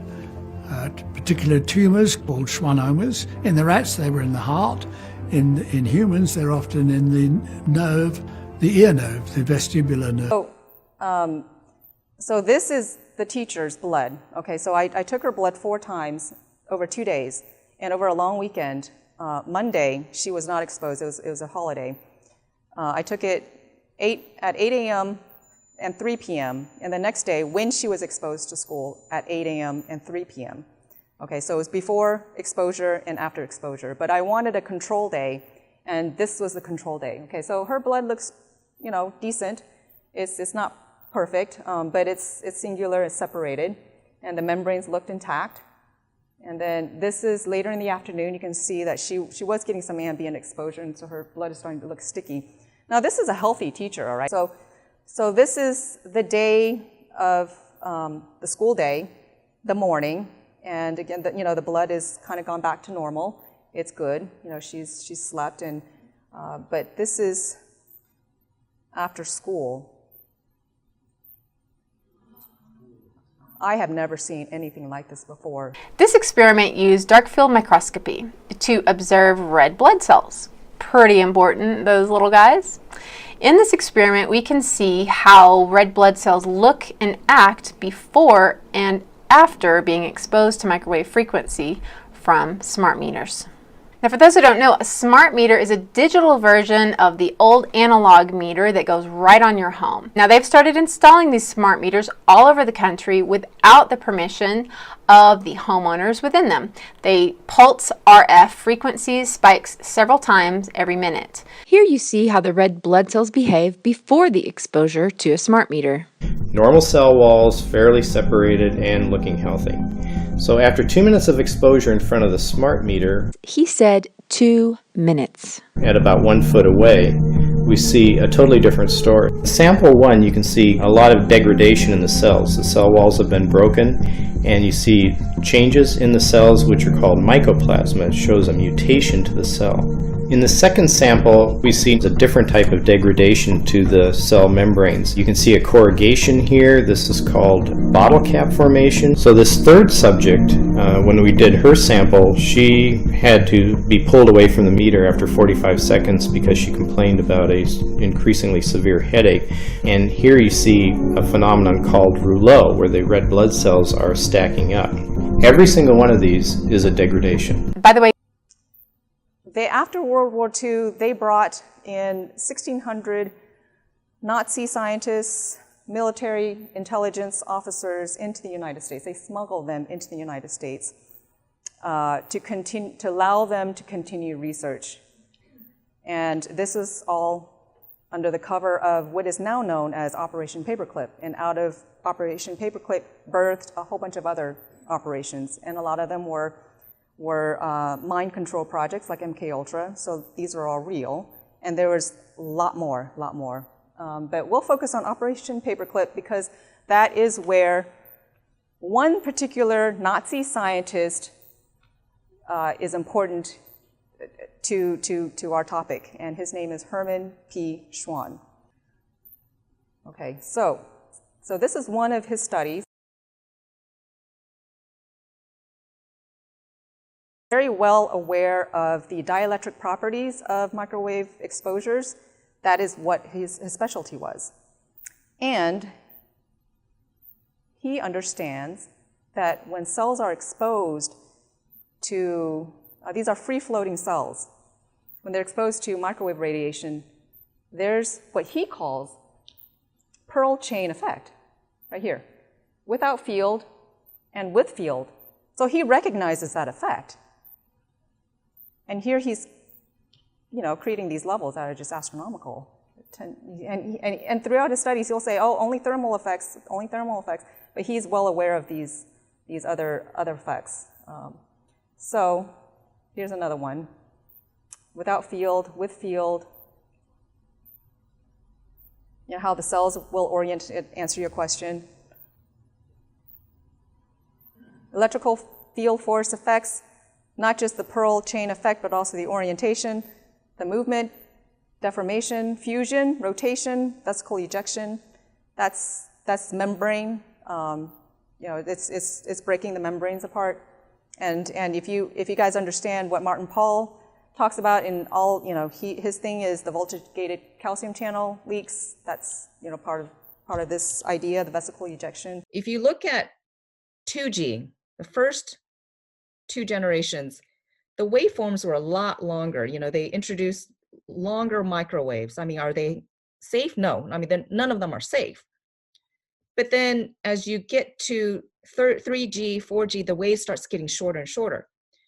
Shorter the waves become, the more impact it's going to have on even more microscopic, items, just because of the way it's resonating, its ability to resonate with the size of that item. So 5G, we're talking about millimeter waves. So that's going to impact microbes. We know that. We know it affects bacteria. We know it affects yeast. So pretty small, right? Pretty small. But you know what? It doesn't stop there. They're introducing terahertz waves. So they're going to be impacting molecules. Oh my gosh. Yeah, so electrons and protons, that's the direction for 6Gs and and on. Mm-hmm. So got to see the big picture. We can't just stop at, oh, this is the Internet of Things and that's all it is. It's going to get quantum. Okay, it's getting quantum. So it's crazy. Yeah. But being in these big cities in Wuhan, especially Wuhan, if they're already suffering from respiratory illnesses and then they're taking in this frequency that attenuates with water, it's going to make their blood even stickier, more sticky than the normal. So they're probably asphyxiating in that way, that their oxygen molecules, their water molecules are being impacted doubly. So it's not just a 2.45 gigahertz from the Wi-Fi system, but it's also from the exposure of that millimeter wave portion of the 5G in Wuhan. If there's compounding problems, I had talked about metals in the air. So if you're taking all the particulates in Wuhan, and it's all these metals and whatever particulates are floating in the air, there's a 1, 2, 3, 4 punch in that not only is the microwaves impacting the water structure, the blood, and the iron in your system, but it's also impacting the metal. So you've got organic compounds and inorganic compounds, and the microwaves doing both things to both of them. The metals is going to be acting like a radioactive particle. This is why it's so devastating for people to put cell phones against their head. The cell phone's doing two things. It's breaking down the blood-brain barrier. 900 megahertz. Okay, it's been studied. Specifically 900 megahertz will break down your blood-brain barrier. And what do cell phones use? 900 megahertz and 1800 megahertz. Those two are like, it's like a chord. It's like, it's like a piano chord. It's a multiplying effect, So you're breaking down the blood-brain barrier. What happens is then the metals get into your brain, and the metals inside your brain act as an antenna for the microwaves. Then it's almost like you're getting nuclear particles inside your brain because it's constantly being activated. It's constantly, it's heat. It's like a not a heat source. It's more like it's become like a radioactive source inside your brain, because if you're constantly using the phone, it's bombarding that metal particle. Same thing with the lungs. If you're breathing in all the metals and you're constantly bathed in all this microwave, you're getting zapped inside your lungs. So it's impacting the blood, it's impacting the plasma, it's impacting the iron in your blood. You're already inflamed. You're not getting the oxygen. You're breathing in particulates, and the particulates themselves then become little mini antennas, which almost act as if they're radioactive. Even though in the 60s, Alan Fry, funded by the Navy at the time, proved that the blood-brain barrier leaked in rats when they were exposed to non-thermal levels of RF. Blood-brain barrier? Pretty important, no? It only means substances like heavy metals, bacteria, viruses, etc. can enter your brain. To us. This is what it looks like when a rat has been there for 2 hours. So if you've been in this cage for 2 hours, being exposed, and this at very different levels, we learned that the rats that had the lowest energy levels, not 1 watt per kilo, not 100 milliwatts per kilo, not even 10 milliwatts per kilo, but 1 milliwatt per kilo, and even 0.1 milliwatt per kilo, are those energies that open the blood-brain barrier most efficiently in our rats. The rats are always Fisher 344 strain. So here you can see in another rat, there are these areas here more in the cortex, less in the basal ganglia. And here you have a close-up. You can see there is a vessel, and the leakage has been some 7-8 vessel diameters out in the surrounding brain. You can see the same thing down here. And this is what I already mentioned. There is a biological window where 1/1000th and 1/10 of a thousandth of the energy at the antenna, if you look upon that as being 1 watt, opens the blood-brain barrier more efficiently than the energy at the antenna. Make some calculations. Where in the brain do you have those energy levels that in the rat This is the human brain. In the rat are the most efficient openers. You can see if you have 1 watt at the antenna, you have 0.1 here, 0.01 here, 0.001 here, 0.0001 here. So this is the level where the rat's blood-brain barrier is most efficiently opened. And that is in the midline of the brain. And then, of course, if you take a hands-free and took this mobile phone away, you reduce the energy by 100 times, but still having it in your vicinity reaches at least the outer areas of your brain, if I may translate my rat's findings into the human situation. It causes all kinds of membrane leaks. You know, it impacts not just your blood and water, but also impacts the calcium channels. Those who are familiar with Martin Pall's work, which is the voltage-gated calcium channels, you know, it causes the calcium to leak in places that's not supposed to leak, and causes oxidation and, you know, all kinds of cellular mishap. And so then the cells kick out the calcium, because what happens is the microwave strikes the cell and pushes the calcium into the cell where it doesn't belong. And then the cell's like, oh my gosh, you know, I've got all this calcium inside. I got to get rid of it. So then it kicks out all the calcium. So that's the process of the voltage-gated calcium channel leaks. One of the mechanisms by which EMF is causing damage to cells is actually via acting on these voltage-gated calcium channels.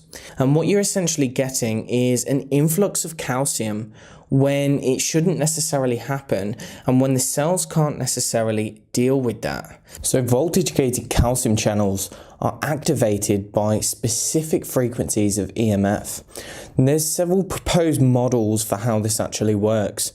One of them involves something called calcium cyclotron resonance, whereby specific frequencies are essentially altering the biophysical properties of calcium ions. So it's affecting the way that they spin or rotate or oscillate. And certain frequencies actually resonate with calcium ions, and this is potentially feeding calcium through the channels. Okay, so when calcium floods into the cytoplasm, it subsequently affects many different organelles. Okay, so it can get into the mitochondria. When it gets into the mitochondria, it causes an overload of calcium, and this can lead to swelling and rupture of the outer membrane. It can also cause mitochondrial dysfunction, excessive reactive oxygen species, and subsequently cause the cell to die. When it gets into the nucleus, it modulates gene transcription, and this essentially promotes cell death as well. Now, it's also affecting various proteins, so it basically regulates the phosphorylation of proteins, and it's activating certain enzymes.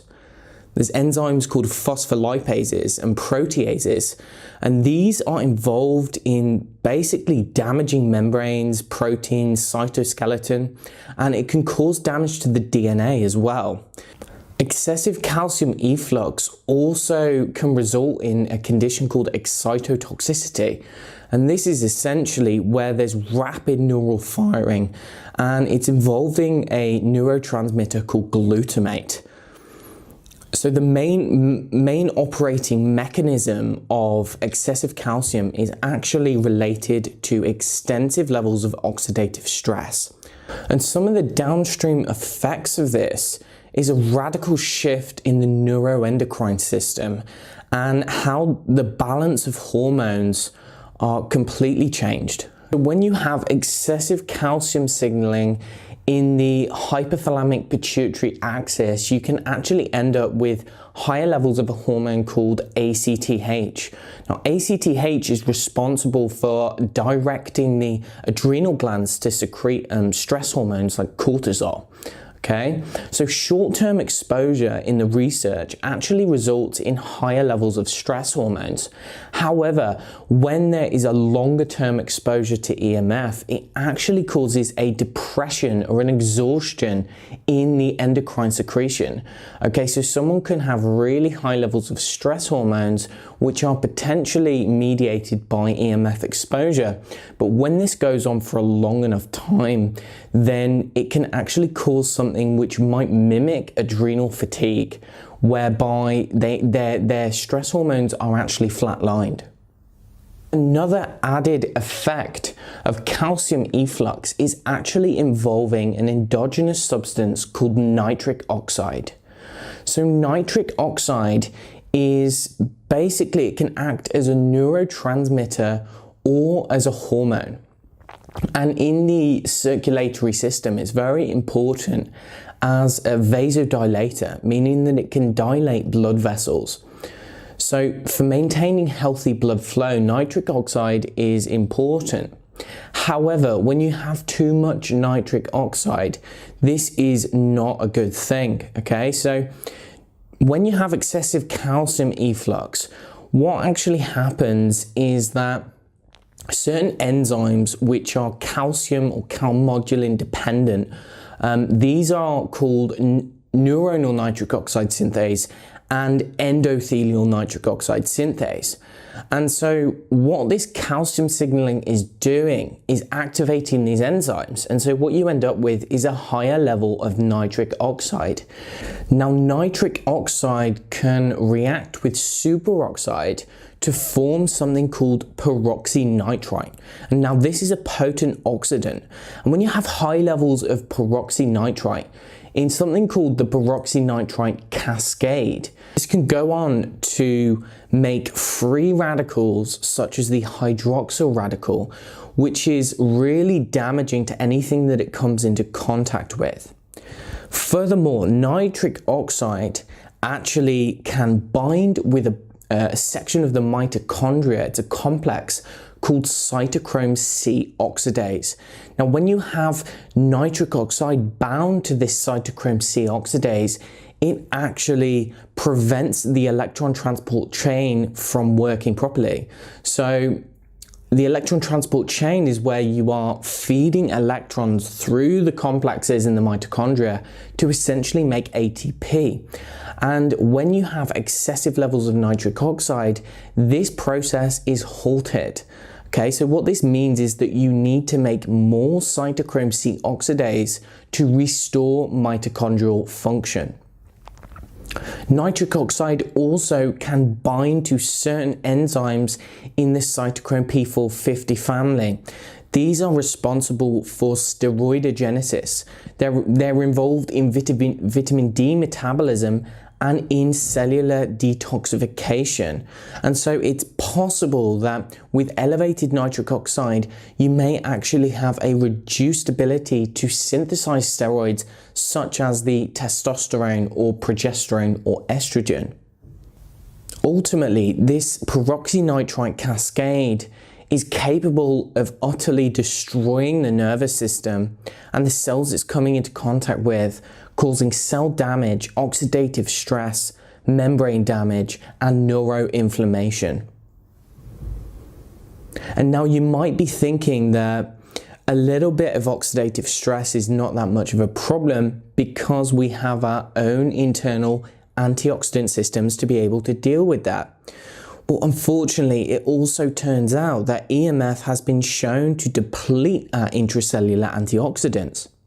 One of those is called glutathione, and animal studies have actually shown that 900 megahertz EMF, similar to something you would find from a mobile phone, when they're exposed to that for 2 hours a day, particularly the lymphoid organs, there was a significant decrease in glutathione peroxidase, which is an enzyme involved in the glutathione system. There was also reduced or a decreased level of reduced glutathione and a significant lipid peroxidation in all lymphoid organs. There is another enzyme called catalase. Catalase is also decreased in EMF exposure, okay? Another enzyme called superoxide dismutase. This is extremely important, and EMF also seems to deplete this in the brain. Okay, so interestingly, many of these effects can actually be mitigated by the use of calcium channel blockers in animal studies. So there have been several studies showing that when you administer these drugs, these calcium channel blockers, they are essentially mitigating many of the damaging effects of EMF. And this fact supports the notion that much of the damage coming from the EMFs is actually mediated via these calcium channels. So this document goes on further and says daily new cases of the COVID-21 now, hospitalizations and COVID-19 and COVID-21 related deaths will exceed medical care facilities capacity expected in the first and second quarter of next year. Would not be surprised at all if they're already planning for this, that's probably going to be the 5G, or they could be releasing something by various means, but very interesting. If this is true, they're already basically planning for it. Then it continues, enhanced lockdown restrictions, referred to as third lockdown, will be implemented. Full travel restrictions will be imposed, including inter-province and intercity, expected second quarter of 2021. Well, we've already seen that in numerous places. In Australia in particular, they cut down everything. You couldn't do anything. They still can't really. So that wouldn't be all that surprising. Transitioning of individuals into the Universal Basic Income program expected in the mid quarter 2 of next year.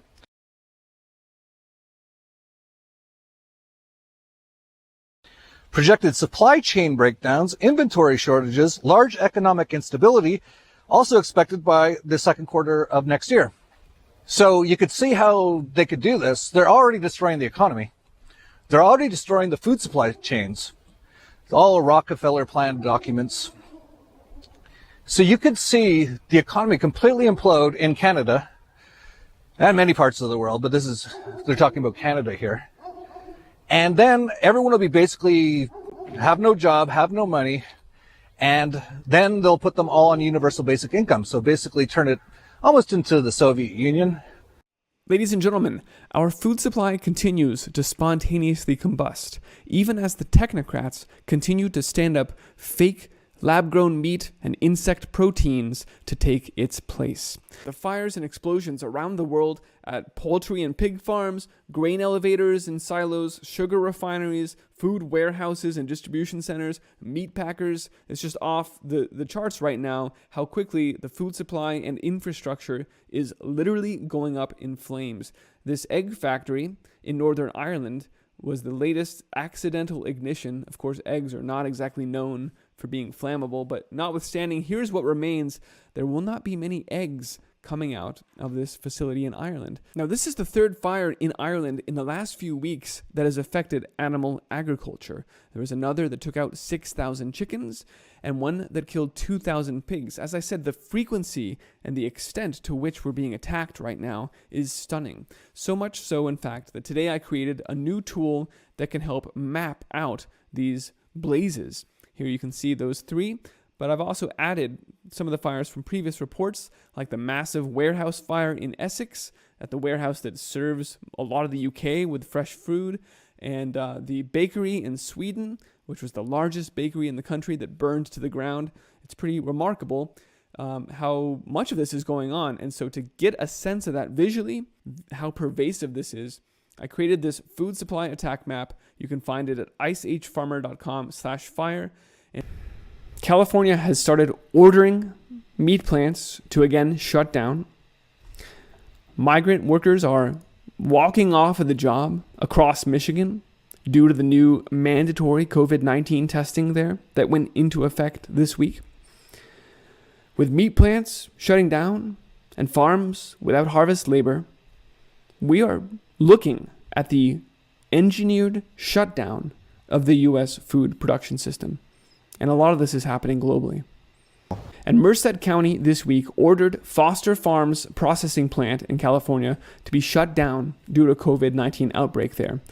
Now, a similar story is playing out in Michigan, where Whitmer, as of Monday, had instituted mandatory COVID-19 testing for all migrant farm workers, which is already pretty sketchy. It's very divisive because that means, as we'll read down here, that only Latinos have to take the tests. There are Americans who don't.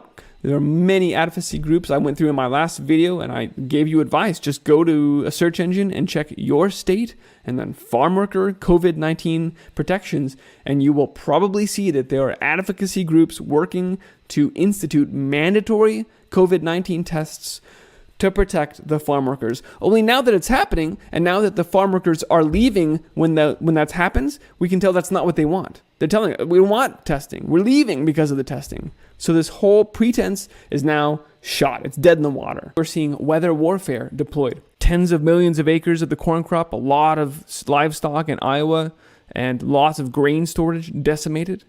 Now we've got not one but two hurricanes inbound, heading right for the heart of our rice production. It's not just weather warfare that's being used, though. There are agendas at play. Of course, we just saw a train derail this morning carrying tons of corn, and they've already claiming that this grain will not be salvageable. Just the latest loss of corn.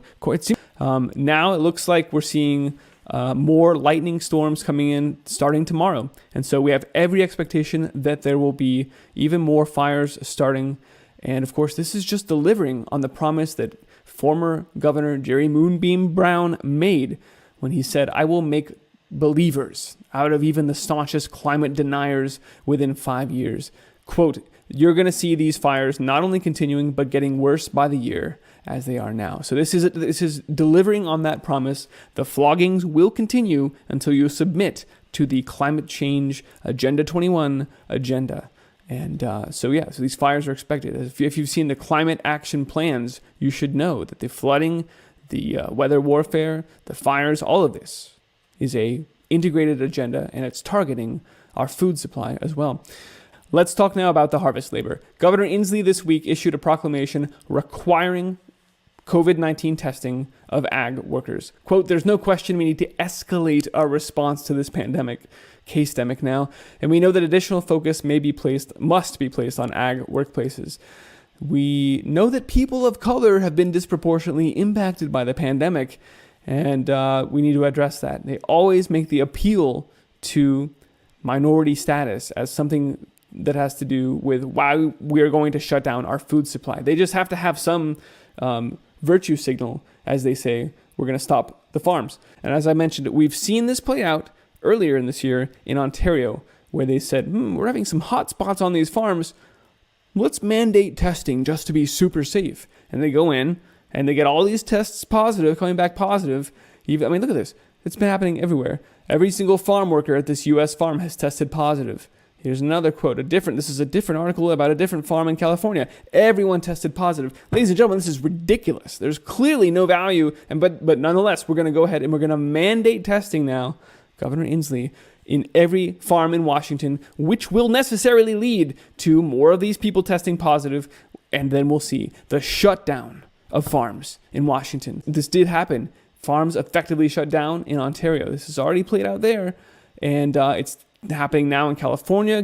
Governor Newsom has sent out COVID-19 strike teams to enforce OSHA guidelines and shut down farms that do not comply. And we're seeing this trend play. There it is. Dispatched 3 coronavirus strike teams this past week to the Central Valley of California, where there can't be wildfires because they've got irrigation, and they're shutting down the farms. Here it is happening in Michigan, as I mentioned, starting Monday. Mandatory testing for Michigan farm workers. It's playing out in New York as well. Migrant farm workers warn of next COVID-19 wave. You can just go try it. Search your state farm worker protections and COVID-19 protections, and you will probably find something. I couldn't in Iowa. Maybe that's why they had a land hurricane there that took out a 100-mile wide swath of our corn. So this is the biggest attack on U.S. agriculture that you can imagine. Here it is from Wisconsin. Emergency order requiring protection against the workers. So yes, always worker protections, but what's really going on is state by state, a shutdown. Mandatory testing leads to people testing positive, leads to shutdown. And they are going to, within a single growing season, deprive us of a ton of food. At the same time, we've seen states like Seattle, Washington, stockpiling food to the roof. It's the same state that's shutting down their farms. Ladies and gentlemen, why do you think they're doing this? What's going on here? We saw Illinois doing the same thing, filling up a hockey rink with boxes of food. We also know this is what they told us was going to happen during their food chain reaction game simulation, just like Event 201 with Bill Gates. Food chain reaction game was funded by the Center for American Progress, George Soros.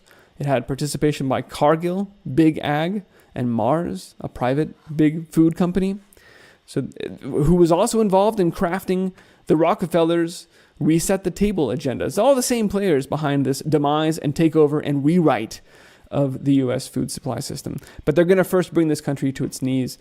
Ladies and gentlemen, food seems to be spontaneously combusting around the world right now. As the efforts to engineer food scarcity are ramping up and the controlled demolition of global agriculture is marching forward. This is a crazy week this week with food factories and warehouses, sugar refineries, grain elevators, all exploding, just literally burning to the ground. And, we'd mentioned after the port of Beirut there burned down, taking out 85% of Lebanon's grain stores. And then a train derailed last week where 37 cars of corn just spilled out onto the ground, wasted. We said, man, it seems like there's a lot of accidents around food right now. You may need to be careful. It's very dangerous, especially food storage. Seems to be a dangerous place to be right now. And I want to start in Essex, where a massive warehouse burned down yesterday. Here from the Mirror, huge blaze rips through food factory, destroying the entire warehouse. This was Kent Foods Limited's brand new 2015 purpose-built flagship depot. It has 2 million cubic feet of storage space from whence we supply the entire southeast of England. They could fit 230 London buses in there, or they could, but they had lots of food, all of which is now gone. In New Orleans, the Domino Sugar Factory caught fire yesterday. Not the factory itself, but the sugar storage silos, which are 10 stories high and had sugar in them. Let's read about this. The fire broke out, quote, in one of 2 10-story silos on the property, which the fire department says were packed full of sugar. Employees were evacuated, and obviously the 10 stories worth of sugar that were stored in these silos is wasted now. This further exacerbates the sugar shortage we've been enjoying here in the United States ever since we lost most of our sugar beet crop last year in the early September blizzard that went through Idaho.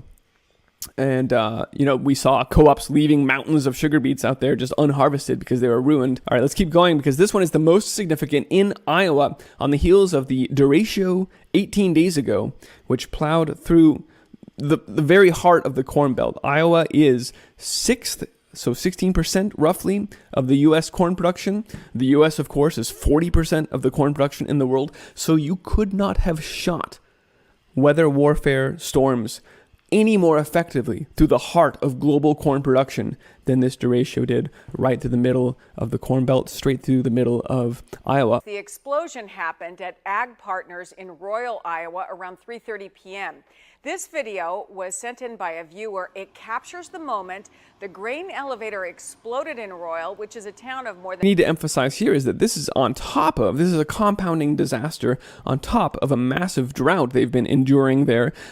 Farmers are assessing their fields on top of the fact that 96% of the state is experiencing drought conditions. And then we had the derecho. So the USDA now says 14 million acres of crop were affected by the derecho. Severely damaged accounts 4 million acres of corn and 2.5 million acres of soybean. Corn and beans, that's a ton of crops, millions and millions of acres. On top of all that, Iowa experiencing the most widespread drought on record since 2013. These stories are playing into it as well. Just this week, there was an explosion at a Kent warehouse where animal agriculture products, animal welfare products, animal nutrients were all manufactured and stored. Those are gone now. Another example, the cattle livestock ship that just sunk off New Zealand with 5,800 cows on it and 43 crew, they sailed off into a typhoon and capsized, and that ship is gone. First of all, this is a fairly rare occurrence. This isn't the 19th century anymore. Ships don't just sail off and never to be heard from again. To lose any ship at sea, even in a storm, is a rare occurrence. And so it warrants looking at with a careful eye, but particularly when New Zealand's response to the loss of this ship is to turn around and summarily say, we're going to stop all exports of live cattle just because of this one ship. Seems a little bit of an overreaction, wouldn't you say? We're going to stop the entire, shut it all down, stop the whole thing. of the lending facilities established have targeted the needs of our agriculture industry. Now, why do I mention that? Food. It's coming. I mean, I can't see why people can't see this crisis. Food shortages are coming. It's almost like the farmers have been the forgotten ones. All the food chain is going down. You hear about the closures. The food processors are going out. Farmers are coming. These are small, most of them, but they're very important. Why can't they be qualified as small businesses? Where are they? They're getting lost in the shuffle. And if we get a food shortage, we're in, Yes, only they're not forgotten, are they? In fact, they are explicitly targeted, farmers, ranchers, as something that we need to eliminate, as described by the Rockefeller Foundation's Reset the Table plan. This document, part of the Great Reset that we're all experiencing, enjoying right now, describes the intention of eliminating farming and ranching as you and I have known it and replacing it with these synthetic lab-grown meat, insect protein, indoor farms. It's pretty ridiculous and dystopic, but they have agents in positions of power executing on that agenda right now, one of whom is Governor Inslee in Washington, who took it to a whole new level this past week. Instead of just shutting down farming, he literally committed an act of agricultural terrorism by taking apples from the governor's mansion to East Washington, the actually productive areas of his state, for which he holds nothing but utter contempt, perhaps because they're more conservative. These apples that he brought with them to make people feel better, look at this political stunt, mask on, baskets of bioweapons in hand that he passed out. Now the Washington Agricultural Division is actively trying to get these apples back because they were infected with apple fly maggots that could, he took them out of a quarantine area into the most productive agricultural land in his state. Productive farmland, now one of the worst COVID-19 hotspots. Yakima County, the West Coast's COVID-19 hotspot. Almost depends where you are. They'll just point at the farms and say that's it right there. Well, if you're in Maryland, that's those poultry plants, coronavirus hotspots. If you're in New York, it's those greenhouses, hotspot for coronavirus. Michigan, all the COVID-19 tests, cases come from the farms. You see, it doesn't really matter where you are. It's where the food is coming from, and that's where the hotspot is. And it's working. Ladies and gentlemen, farmers are feeling the effects. They need their labor right now most when it's harvest season. Sugar beets are one example here that were described. It's all about timing. You have only a few days to harvest all of those sugar beets and get them stacked. And here's another case, $100,000 of lettuce destroyed. This is in Australia, where the same sort of a tale is playing out.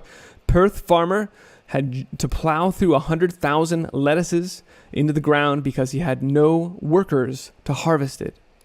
See, this isn't just noise that I'm making. This is actually happening, and food is actually getting destroyed right now. The second shift that's happening in the mainstream media right now is that they are surfacing the fact we're headed into global food insecurity. So it just happens that these two things are happening at once. One, the agenda that describes why and how we're going to reset the global food supply.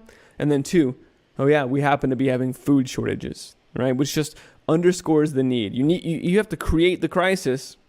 You have to engineer these food shortages to then turn around and demand from the people the solution that you want. Problem, reaction, solution. So here is the problem now, and it's a real problem. We've been talking about it for years, but now it's been surfaced, and it's quite acute, and it's in your face. Update, corn and soy stocks are falling as exports continue to rise. U.S. is shipping at record paces, corn and soy to China. Even in the face of headlines like this from Bloomberg, U.S. crop report signals worsening global food security situation. Quote, world soybean stockpiles will be smaller than expected, growing competition over the global wheat shipments and highlighting dry weather as a threat to crops in part of South America and Europe.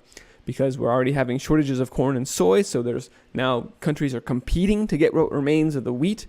And as this indicates, eyes are now on South America to see, because that's the number 3 producer of corn. So now all eyes on Brazil, where, yes, lo and behold, they're having drought conditions that have been preventing farmers from planting. In fact, just this previous week, they kind of gave up and said, well, we either plant now or we lose the chance.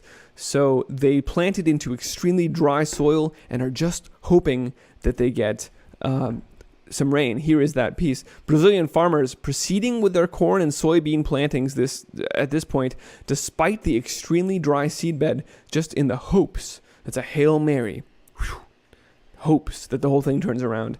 31% of the summer corn is now in the ground, which is on the average, but most of it has no water. It has no moisture. It will not germinate. So eyes on Brazil, but given that, prices continue to soar right now. Countries are rushing to hoard food. This is at the international level. We're not talking about like you and Joe down the street trying to get the last can of corn, which is also short right now, as I mentioned in the previous report, from the store. We're now talking about countries trying to secure a year's worth of grains, and it's getting out of hand. And yet that's what's happened. Problem, reaction, famine. And of course, the entire story that I've been covering throughout the summer about, oh, there's a coronavirus outbreak and the workers shut down the meat plants. Oh, we're going to do mandatory testing of the farm workers. Oh, look, lo and behold, there's a 90% false test rate. Now there's tests coming back positive. We're going to shut down the farms. Problem, reaction, famine. This is the formula, the Hegelian dialectic being used to engineer food shortages. Ladies and gentlemen, African swine fever has arrived in Germany. Now that alone would be a significant story, given that 1 in 4 pigs on the planet were culled last year as a result of this virus. But even more concerningly, it's not the virus I'm worried about, it's the response to the virus. And in this case, Germany has responded totally differently than China by banning all hunting, by banning all agriculture and all harvest, as well as forestry. You can't even cut trees down right now. You can't harvest your crops. As an astonishing reaction. And the area affected right now is only 30 kilometers across. But this sets, especially given how quickly the virus, African swine fever, spread across China last year, it doesn't bode well for the rest of Europe if they're going to just stop harvesting crops altogether whenever there's one dead pig. So we need to look very closely.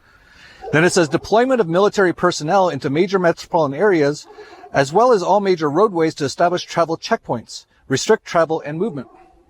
Again, they've already been doing that in Quebec and various other parts of the world, including Australia. So then this person says, along with that provided roadmap, the Strategic Planning Committee was asked to design an effective way of transitioning Canadians to meet an unprecedented economic endeavor, one that would change the face of Canada and forever alter the lives of Canadians. What we were told was that in order to offset what was essentially an economic collapse on an international scale, that the federal government was going to offer Canadians a total debt relief.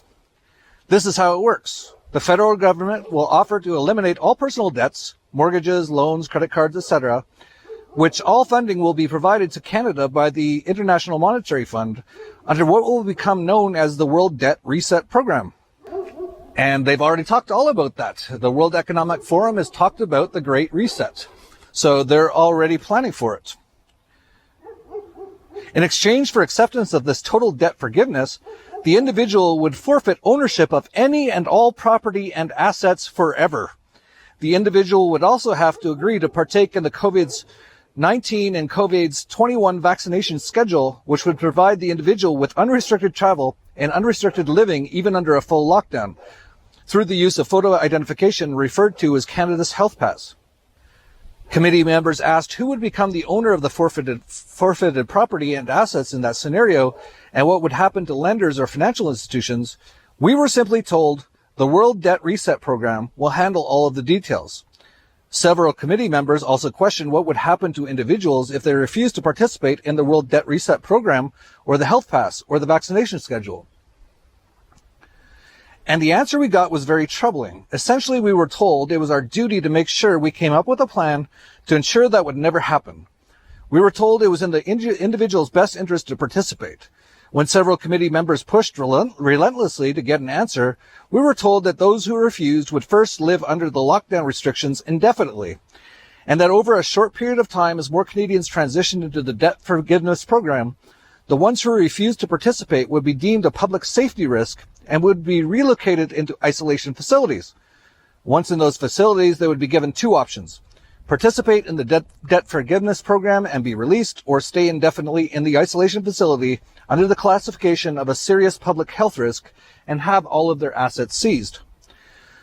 So as you can imagine, after hearing all of this, it turned into quite the heated discussion and escalated beyond anything I've ever witnessed before. In the end, it was implied by the Prime Minister's office that the whole agenda will move forward no matter who agrees with it or not. That it won't just be Canada, but in fact all nations will have similar roadmaps and agendas. That we need to take advantage of the situations before us to promote change on a grander scale for the betterment of everyone. The members who were opposed and ones who brought up key issues that would arise from such a thing were completely ignored. Our opinions and concerns were ignored. We were simply told just to do it. All I know is that I don't like it, and I think it's going to place Canadians into a dark future. Now, if you remember at the very beginning, this person said that 30% of the politician people, parliament people, who were told about this plan didn't like it. 30%! So 70% were like, yeah, sounds good. We'll put everyone into sort of like, they'll all be on welfare, and we'll take all their stuff, and if they don't do it, we'll put them into internment camps forever. Wow. So, again, I don't know if this is real or not, but pretty much everything said in there is what I said was going probably to happen.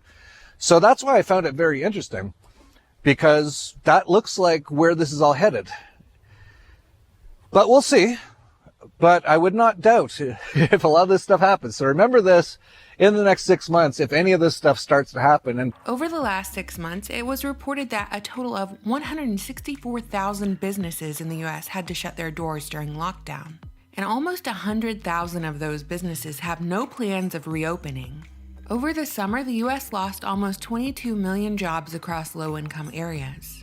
Overall, small business revenue is down 20% in 2020, hitting tourism, hospitality, and restaurants the hardest. And the number of lower to middle class workers not at work has quadrupled since the beginning of the year. Even teenagers cut back on their purchases across food, clothing, travel, and music, hitting a 40-year low on spending simply because part-time jobs just weren't there. The events of 2020 caused millions of Americans to dip into their emergency reserves, which are expected to be totally depleted by the year's end, with 3 out of 5 Americans reporting that their rainy day fund has almost already run dry. And while millions of Americans lost their livelihood in 2020, the rich only got richer. In fact, during lockdown, billionaires' wallets got fatter in pretty much every sector. Technology, healthcare, you name it. During lockdown, billionaire wealth rose to $10.2 trillion for the first time in history. Your typical Mockingbird media outlets attributed this trend to billionaires being able to take on more financial risks, because they were able to buy more company shares during times of uncertainty, and the MSM uses this narrative to boost the idea that capitalism is failing the United States. But anyone with a pulse remembers that mom-and-pop shops were forced to limit their exposure to the public, often being pressured to shut their doors during the lockdown. While Jeff Bezos' Amazon has benefited from the pandemic more than any other retailer, because the government decided Amazon facilities were essential and sold essential items. Meanwhile, the mom-and-pop hardware store down the road, they had to close, because the logic here is that germs don't live on cardboard Amazon boxes. So when you can't go into town for what you need, there's obviously an increased demand for e-commerce. That's why Bezos' wealth grew in dollars more than any other billionaire. And with this example, it's easy to see how a controlled demolition of small business took place. And yeah, I'm using Amazon as the main example here because nearly everyone has used their services or they're at least familiar with it. Amazon is a particularly good example since CEO Jeff Bezos purchased the Washington Post back in 2013. Because propaganda mouthpieces are particularly useful in enforcing whatever message benefits those who own them. It's not really fair for legacy media to claim that capitalism is failing us because it's actually our government that has been and is failing us. Because the government is the one who forced small businesses to bend to their will, while boosting monopolies during the lockdown. Government enforced monopolies aren't really the same as free market unadulterated capitalism, are they? And these billionaire boogeymen that the MSM props up for the mob to descend upon? Well, let's be honest, they're there for you to focus on by design. There are billionaires and trillionaires whose names have never hit headlines because back in 1913, the Federal Reserve Act was passed, handing over America's gold and silver reserves and ultimately the total control of America's economy to the Federal Reserve Bank. A private corporation established their private bank, acting as the central bank of the United States, but isn't even a government institution, but a privately owned banking system. So basically, in 1913, a criminal cartel took control of a nation's monetary system. Respective families of this cartel bought and built media outlets as well as purchased politicians to push us into World War I. Both sides of every war were and are funded by the same banks. Since then, this parasite has infiltrated nations, governments, and economies across the world. After all, a one-world government means one central global bank. This year, the only other agenda that the media outlets have pushed as hard as the morality play of lockdowns have been race wars. Businesses owned by every color of person across the United States boarded up their storefronts in preparation for what the media described as mostly peaceful protests.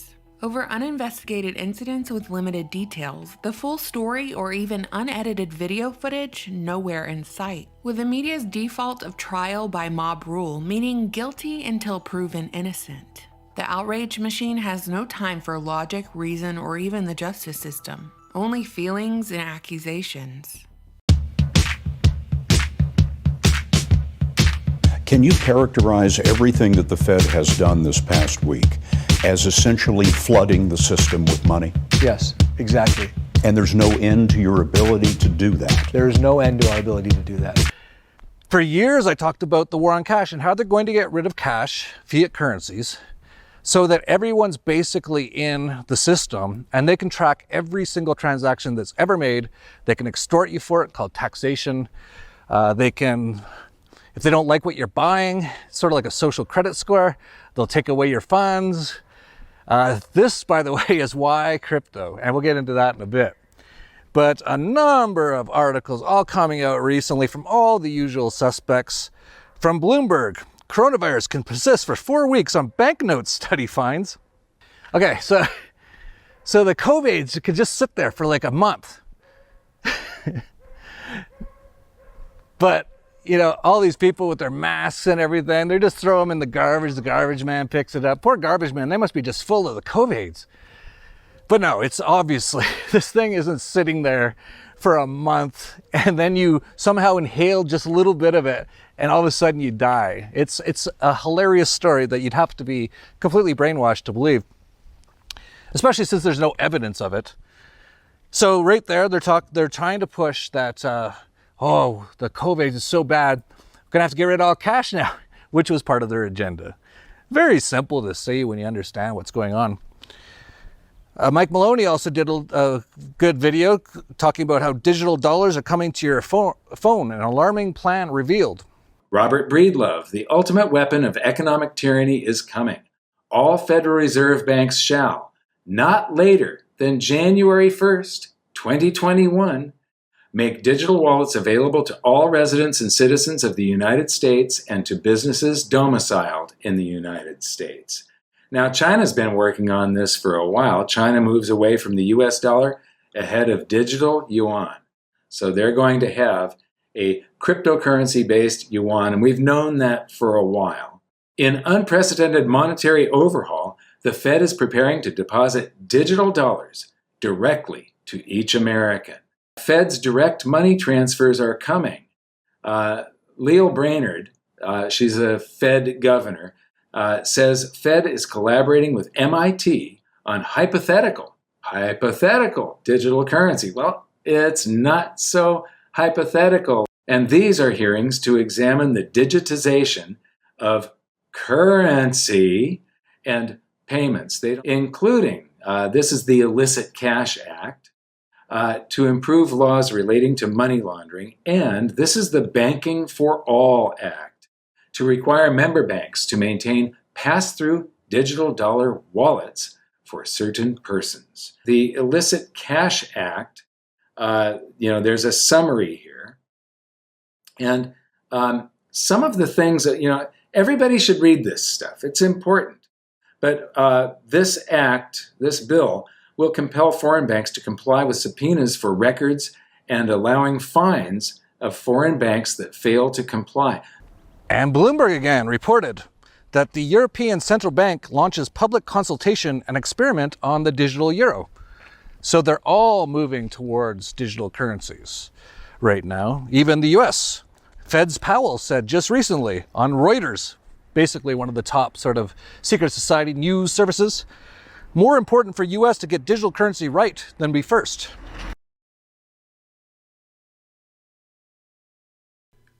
Number one, we have a Federal Reserve that is hyperinflating. And I mean hyperinflating by design.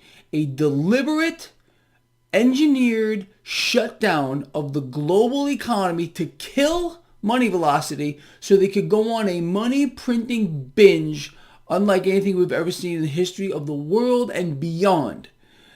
Again, by design. Kill the economy. This is how powerful the Federal Reserve is. Okay, through some kind of a black ops mechanism, they shut down the world economy to allow them to finish their 100-year plan to be the lender and buyer of last resort so they can own the world. That plan is going exactly according to their design. So they're hyperinflating, they're buying it all. This is very stock market positive, obviously. It's a wealth transfer mechanism that is occurring right now. The creation of a grand, horrible two-tier society. So between the Federal Reserve buying everything, we understand that the banks, the Wall Street banks, are getting trillions of dollars. Okay, they're going to use that money to buy the market. Deregulation, President Trump signed Wall Street deregulation by decree. Stock market positive again. All right. The Fed is funneling trillions around the world to other central banks that are buying assets. It's a takeover. It's a freaking takeover. Seriously. Again, it's a do-nothing administration. I'm not picking on President Trump because they're all do-nothing administrations. All that's been going on here since Obama, President Obama, is allowing the Federal Reserve to reach their final goal, to be the lender, buyer, and owner of it all. And, I really did hope that President Trump was going to be the man to turn it around, but all he did was take Obama's playbook and amplify it to the highest order. And the Federal Reserve could not be happier. And you got members of Congress calling for more debt. You got Fed presidents saying, hey, yeah, we got the cash. How much do you need? They just want to keep pumping and pumping. That's why they killed the economy, to allow this mechanism to take place. You know that. It's so twisted. It's diabolic is what it is. It's freaking diabolic. And it's a takeover. Who needs armies when you have an entity controlling the world reserve currency who can do whatever they want to, whenever they want to, and period, the end. You don't need armies. This is war. This is a war, people, and we are on the losing end here because we do not have one single politician who is not on the take, who is not part of this scheme. Maybe they're all being forced to do it. I really think that's true. I mean, they're the masters. The central banks, they control the cash. They are the masters of the world. Presidents, kings, queens, monarchs, or dictators, they are nothing. Nothing. And they're just mouthpieces for the people. Hey, look, let's put someone out here for people to believe in. We'll pull the strings and it'll just work out fine. And that's exactly what is going on here. Presidents are puppets. Kings, queens, monarchs, dictators, they're all freaking puppets of the central bankers who run the world.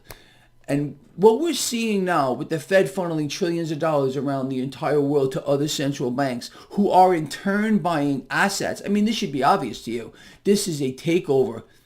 And standing armies can't do anything about it. Not one single thing. We're just sitting back and we're allowing this to happen. And this new world order, I mean, hashtag alone together, hashtag we're all in this together, hashtag the new normal. These are new world order catchphrases, all right? And they're being forced on you with some beautiful music behind it on the TV commercials to kind of lull you into a sense of acceptance. Don't you see what's going on? This is a new world order. The hub right here in the United States. And these commercials with these celebrities and all that stuff, it's incredible to watch this unfold, but that's it. These catchphrases, and there's probably going to be more, again, alone together. We're all in this together. You know, we're alone together, but we're all in this together as well at the same time. And then this is the new normal. You got to be kidding me. You've got to be kidding. But people are going to be lulled, as they usually are, into a sense of acceptance as this global takeover manifests itself. And believe me on this one, you're going to watch your liberties and freedoms be stolen right from under your nose and as you are lulled into a state of acceptance. What a twisted situation we are in. Look, we are in the middle of the biggest charade that has ever been played on the people, and we're talking about on a global scale in history. This COVID-19 thing it's incredible. They've literally killed the global economy for a virus that has and I'm going to put this together, no matter what age you are, no matter what sex you are, or comorbidities. If you pile this together, it is a better than a 98% chance of survivability. All right? Congress couldn't get a darn thing done with regard to helping the American people. Meanwhile, what are they doing? Pouring tens of billions of dollars, hundreds of billions of dollars into establishing the corporate agenda and the merger of this new American government. Okay, it doesn't matter again who sits behind the Resolute desk. You all know that. They can put a farm animal back there and it'll be the same thing. All right, they're puppets. But again, look, American people here are hurting. Homelessness here in Las Vegas is exploding. Every corner, pretty much, has a person out there holding up a sign, please, I need help. And this is not just a phenomenon here in Vegas. It's all over the country. We got food pantries that are getting sucked dry. They can't keep up. But again, this is an engineered, deliberate economic meltdown. And the stock market keeps going up. And you can count on that continuing to happen as the easy money pours in.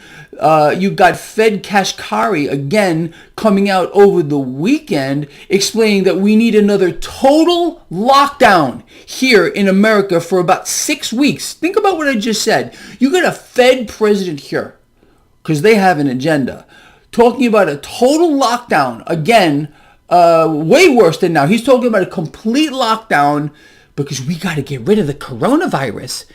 No, so they can finish what they started here. They've already killed 50% of the businesses here, small businesses here in America. Corporations are as strong as they've ever been. 51 million Americans out of work. And Larry Kudlow, and I guess the president, want you to believe there's a 10.2% unemployment rate. You got to be kidding me. It's a charade. All this is. It's a lie on a scale that is hard to get your freaking head around. Understanding that central banks have no choice but to continue to inflate because that's their grand plan. They want to inflate. The Federal Reserve is fulfilling their destiny to become the lender and buyer of last resort, buy the entire world. Why do you think Fed Kashkari comes out here saying we need another shutdown, total lockdown for 6 weeks? That would allow them to really get in here and just flood the world with more debt. That's their only product. Look, let me tell you something about lawlessness, okay? And I've covered this before.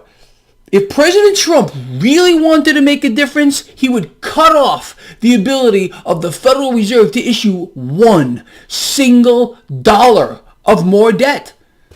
That would kill the Fed in the blink of an eye. You people, I think if you follow my blog, you understand that, but the Federal Reserve's product is debt, and every dollar of debt that they're called upon or allowed to create out of thin air makes them exponentially stronger. Again, going back to Fed Kashkari, that's why I want to shut down the economy for another 6 weeks. People, it's so obvious. It should be totally obvious to you, but so what do?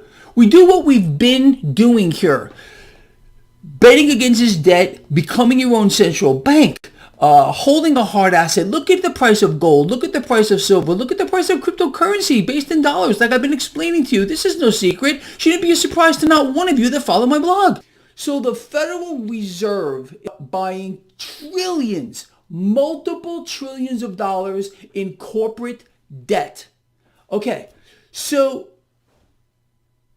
these corporations, these mega corporations, have been issuing debt to the tune of trillions of dollars.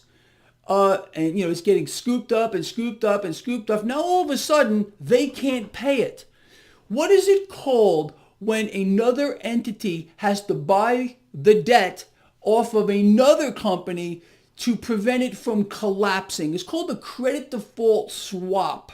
Okay, now who's the swap being put onto? I'm going to give you one guess. The American people always are getting screwed here. The Federal Reserve is going to be buying trillions of dollars in corporate debt. There's no other way to put it. This is a credit default swap. They can't pay it, so the Fed's going to buy it, and that debt is on your back. You understand? This is the New World Order. Never before, ever in history has the New World Central Bank, formerly known as the Federal Reserve, bought every single aspect of the debt market. There's not one aspect of the debt market that they're not buying.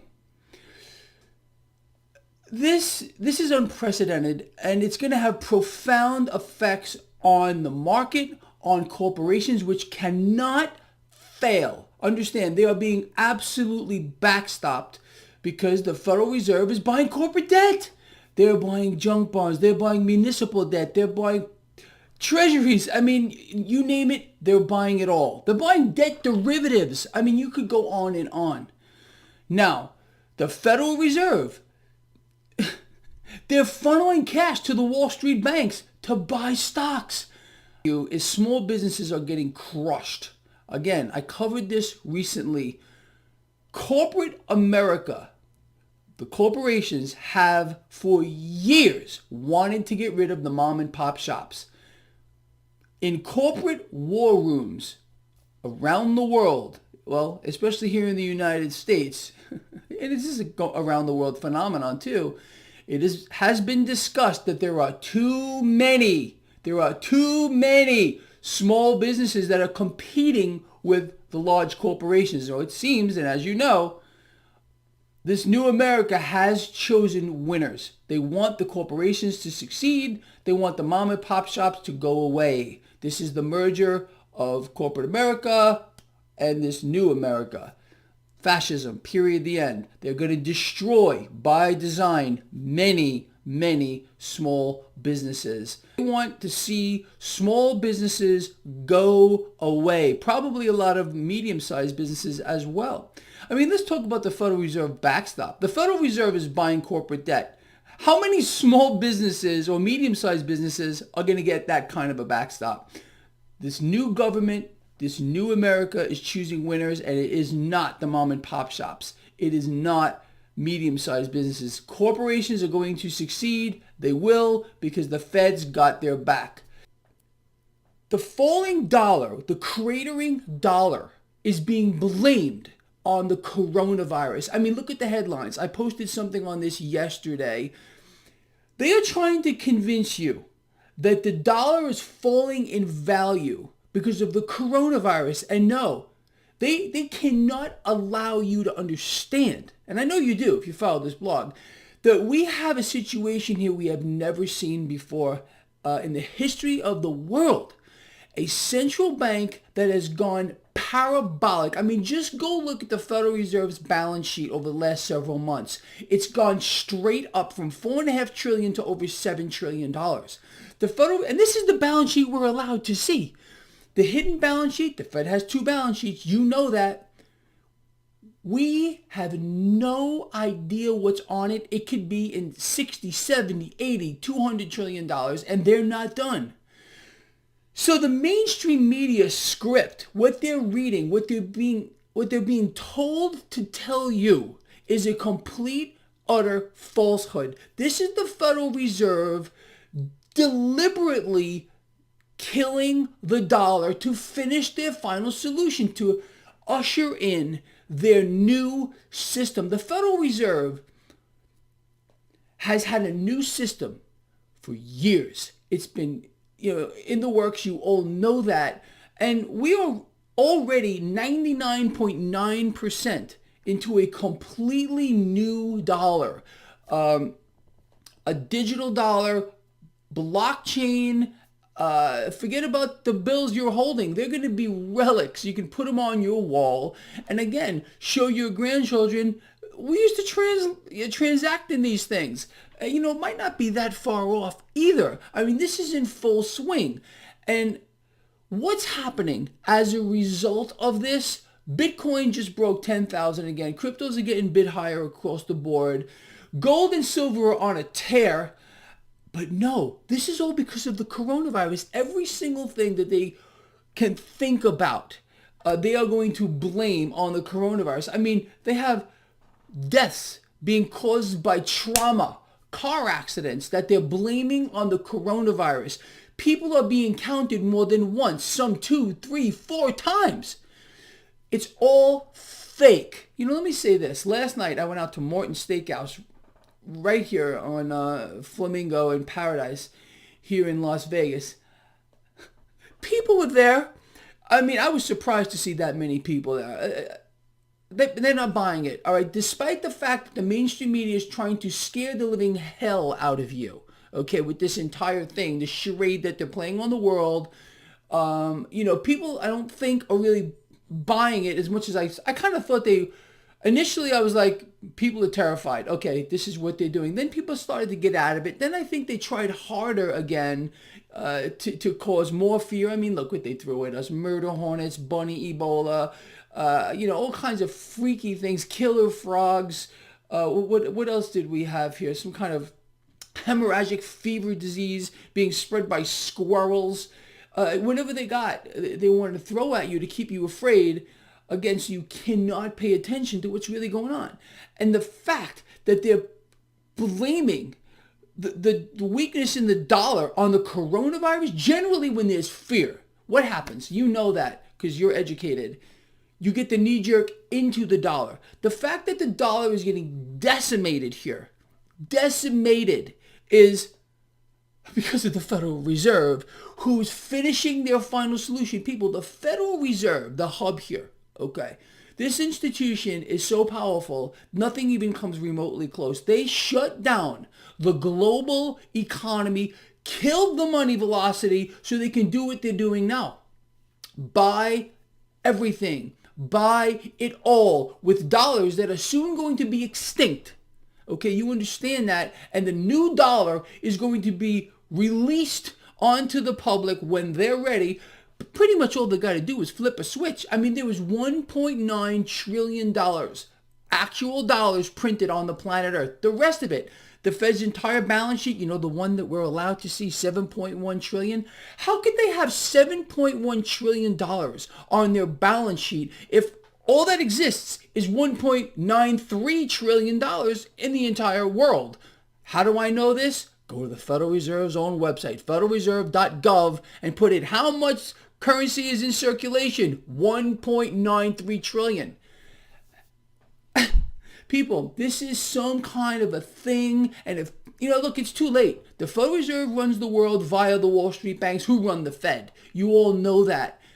But I can promise you with everything that I am that what the Federal Reserve is doing has nothing to do with your best interest. And if you believe that the new system that they are going to release upon the world is going to benefit you in any way, shape, or form, you have no idea what the real agenda is here. The real agenda is about control, absolute control. Moreover, they're killing this system on purpose so they can issue a new one, 100% fiat blockchain. That's how it's going to work. We are not going back to a gold standard or a commodity-backed asset standard. There is no way. And why? Because it's all about control. You understand?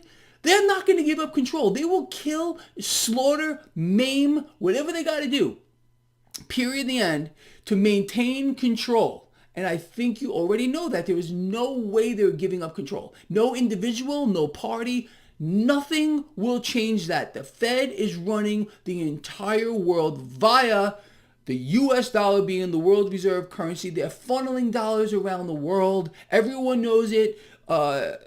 Central banks around the world are getting dollars. And what are they doing with US dollars? They're buying assets with them. Why are they doing this?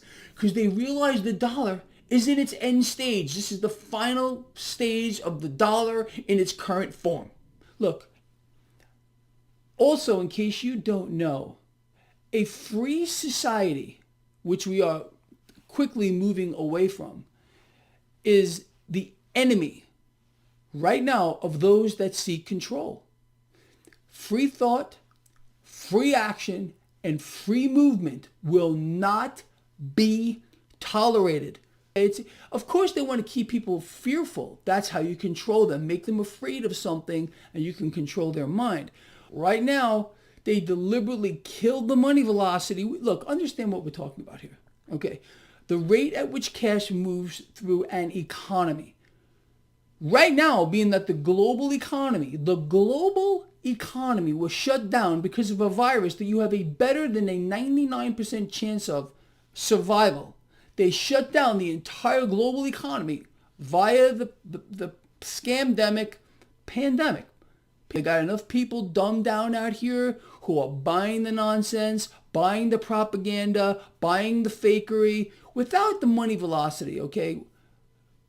The central banks can do anything they want. Without cash moving, there is a 0 chance of inflation. They had to kill it so they can flood the world with dollars, so they can buy everything. This fulfills their destiny. This has been their destiny since the inception and creation of the Federal Reserve in 1913. Okay, but we're watching it now on an epic scale. Okay, and who's paying the price? You are in the world. I want you to understand that. And what you think you're seeing is about to get much, much, much worse here. It's all a grand culling. The small businesses are gone. 45% of small businesses that advertise on Yelp are gone forever. Okay, but the corporations are stronger than ever. That alone should explain to you that this merger between the new American government and this corporation, what's the definition? Fascism, has managed to kill the competition. Okay, now they're going to kill the dollar, decimate you, destroy your purchasing power. This is, again, a merger of these corporations and this new American government. Fascism by design, they're not done. This is why they're stringing along the American people. You have to understand that. They want those of you out here that must have that $1,200 check or whatever it might be. They want you as desperate as you possibly can be before they give you a crumb. Because then you'll be more thankful that you got it. Don't you understand? That's the game. If they were to just hand out cash, it wouldn't make an impact. But if they get you desperate enough, if they make you sweat it, and then they throw you a crumb, you're going to love it. You're going to think they're all saviors.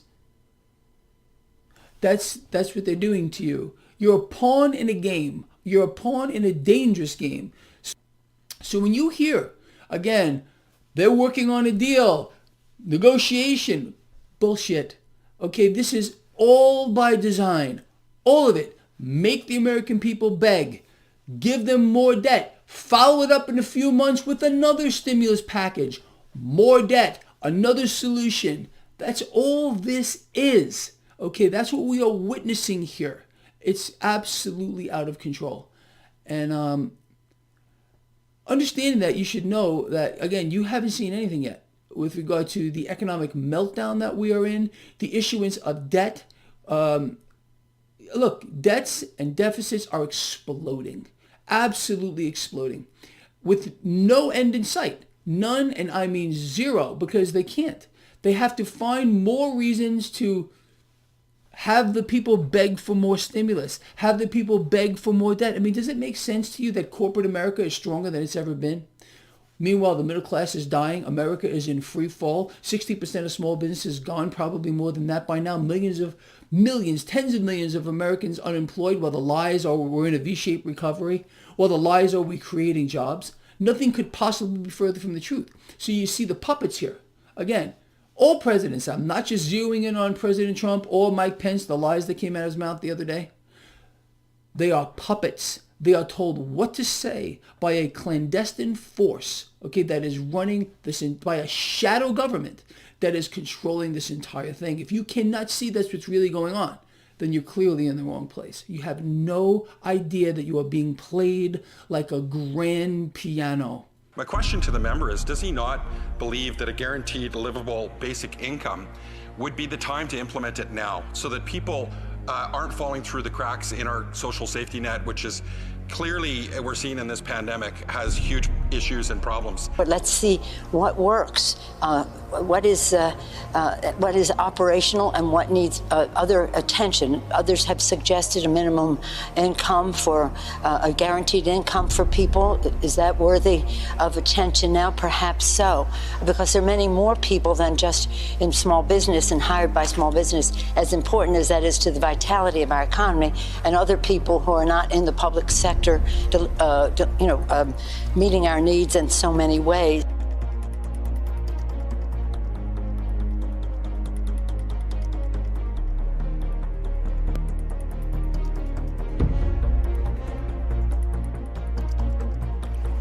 The Bank of America, Fed will use digital dollars to unleash inflation, universal basic income, and debt forgiveness.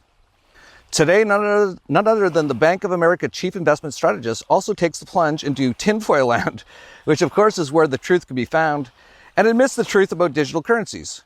Hartnett begins by laying out a short history of revolutionary monetary policies, writing that in the past 13 years, central banks have cut interest rates 972 times, bought $19 trillion of financial assets via quantitative easing, introduced NERP, ZERP, YCC, TLTROs, resulting in a near record $16.8 trillion of negatively yielding global bonds, and writes that the next frontier for central bank revolution is use of digital currencies as conduit for policies such as universal basic income, modern monetary theory, student debt forgiveness, to induce sustained rise in inflation expectations. And since his job is to summarize trends into an actionable recommendation, he has a simple one: own inflation assets. So that's a real guy who's saying, pretty important guy, he's the chief investment strategist of Bank of America. And he basically just said what that person supposedly from the inside the Canadian government was basically saying. They're going to do massive inflation, which everyone knows that. But they're also going to do, according to him, universal basic income. And this is in the US, by the way. So as I was saying in that and talked about, that's probably the plan in almost every country in the world. Possible exception could be a place like Mexico, where they just don't have a government that anyone listens to. So it might be a lot harder for them to do that here. But it seems like US, Canada, and all of them, they're going to do massive inflation. They're going to bring in universal basic income. So basically turn their countries into basically socialist / communist style countries. And they're going to do debt forgiveness, which is something that they talked about in that leaked memo, but also it's been talked about tons by Klaus Schwab and the World Economic Forum. So all the things that I've been saying looks like it's going to happen. I think other people are now starting to see and say that as well. So this is going to get very interesting. Who knows if they'll actually be able to do all these things? For example, if they're going to try to do a debt forgiveness, which is basically what the Jubilee is. And we're actually coming up on Shemitah time again. I'll get into that in future videos or in our newsletter, but a lot of them are talking about debt forgiveness now, which is what the Jubilee means. And what they're saying is they're going to allow everyone to wipe out their debt, but they basically lose ownership of all their assets. Basically communism. So who knows if it'll go through a lot of this stuff, but they've been saying that this is what they're going to try to do. Which is what is happening in our world and has been planned for decades. As we know, many inconsistencies have been coming out about COVID. Tainted tests, falsified numbers, manipulated stats, doctors and scientists speaking out, lockdowns that don't make sense, predicted numbers totally wrong. We are all aware it is also questionable how the virus originated. It is, however, evident 100% that there is a virus of some sort, and it is still a mystery who gets affected, who dies, and who doesn't. Although many of us in the health profession have theories about why this happens, this is not being disputed. Imagine if everything we thought we saw was not true. Imagine if we have been deceived and the media and the government convince you to think and feel in a certain way. Something to ponder for sure, but what I'd like to stick to the facts out. Here are key points found in my research. Agenda 21, created in 1992, has been carried out by NGOs funded by foreign countries and groups like the Open Society Foundation, which is George Soros's, and the Bill and Melinda Gates Foundation. One major objective of Agenda 21 initiative is that every local government should draw its own local Agenda 21. Since 2015, Sustainable Development Goals are included in the newer Agenda 2030. The official name is the UN Agenda 2030 for Sustainable Development. You can research your own Agenda 21 programs in your local city or town. Go to your search engine, put in Agenda 21 and your city name, and you should be able to find a lot of the actual programs with Agenda 21. The United Nations Agenda 2030, adopted in 2015 and fiercely promoted and funded by the Gates Foundation, consists of 17 Sustainable Development Goals. It's also called the Green New Deal, to be achieved by the year 2030. Soros and Rockefellers are also funders here. Gates is also the largest private donor to the World Health Organization, which is a UN agency. Here's a list of the government entities and organizations where Bill and Melinda Gates Foundation is listed as a partner. Okay, let's set the stage. Back in New York, USA, June 13th, 2019, the World Economic Forum and the United Nations signed today a strategic partnership framework outlining the areas of cooperation to deepen institutional engagement and jointly accelerate the implementation of the 2030 Agenda for Sustainable Development. On the surface, that looks very good. It looks beautiful and amazing. It looks like everything we've ever dreamed of, right? But it was more than meets the eye, and one dissected reveals global government takeover of every nation across the planet, dismantling sovereignty, property rights, privacy, food systems, and more. The document reveals code words for a corporate government fascist agenda fueled by globalist corporations like Monsanto and DuPont. If you read through all this information and would like to discuss the pros and cons with me, I'm all for it. But today, I would like to stick to the facts, not opinions. Okay, next step. The World Economic Forum was created to support Agenda 21, now called Agenda 2030. It was created in 1971, 49 years ago. Bill Gates is attached to both parties, the UN and also the World Economic Forum. In 2018, the World Economic Forum states, the multi-stakeholder approach defines the core of the 2030 Agenda and Sustainable Development Goals. We are all in this together. Wait a minute, does that sound familiar? Have we not heard this phrase being said over and over and over again since COVID started? We are all in this together. This is not a coincidence. On the surface, the website looks amazing, stunning, beautiful. All the words and mission statements we want to hear. It is an action plan to support and implement the UN Agenda 2030 for Sustainable Development. I implore you to sign up for alerts from this site. This way you can see the entire plan for global governance. What does that mean? It means the new world order where there is no borders, only one government, and only one world. That's what this whole action plan and site is for. It is an extremely mind-blowing, comprehensive plan to change our entire world as we know it. Once you start going into this very in-depth website, you will notice many, many things. When you click on one link, there are numerous tentacles for each topic. When you dig deeper, there are more than 200 links per tentacle. It is never ending. It just keeps going, and everything is connected. Why? Because it is an entire comprehensive, meticulous plan for changing our entire world. No detail has not been addressed. I have literally already spent 24 hours on this site researching, and I've barely scratched the surface, and it all starts with the COVID page. The COVID page starts the journey of world globalization. See it for yourself. What you will see is that it's impossible for this crisis to be made only in the last 6 months.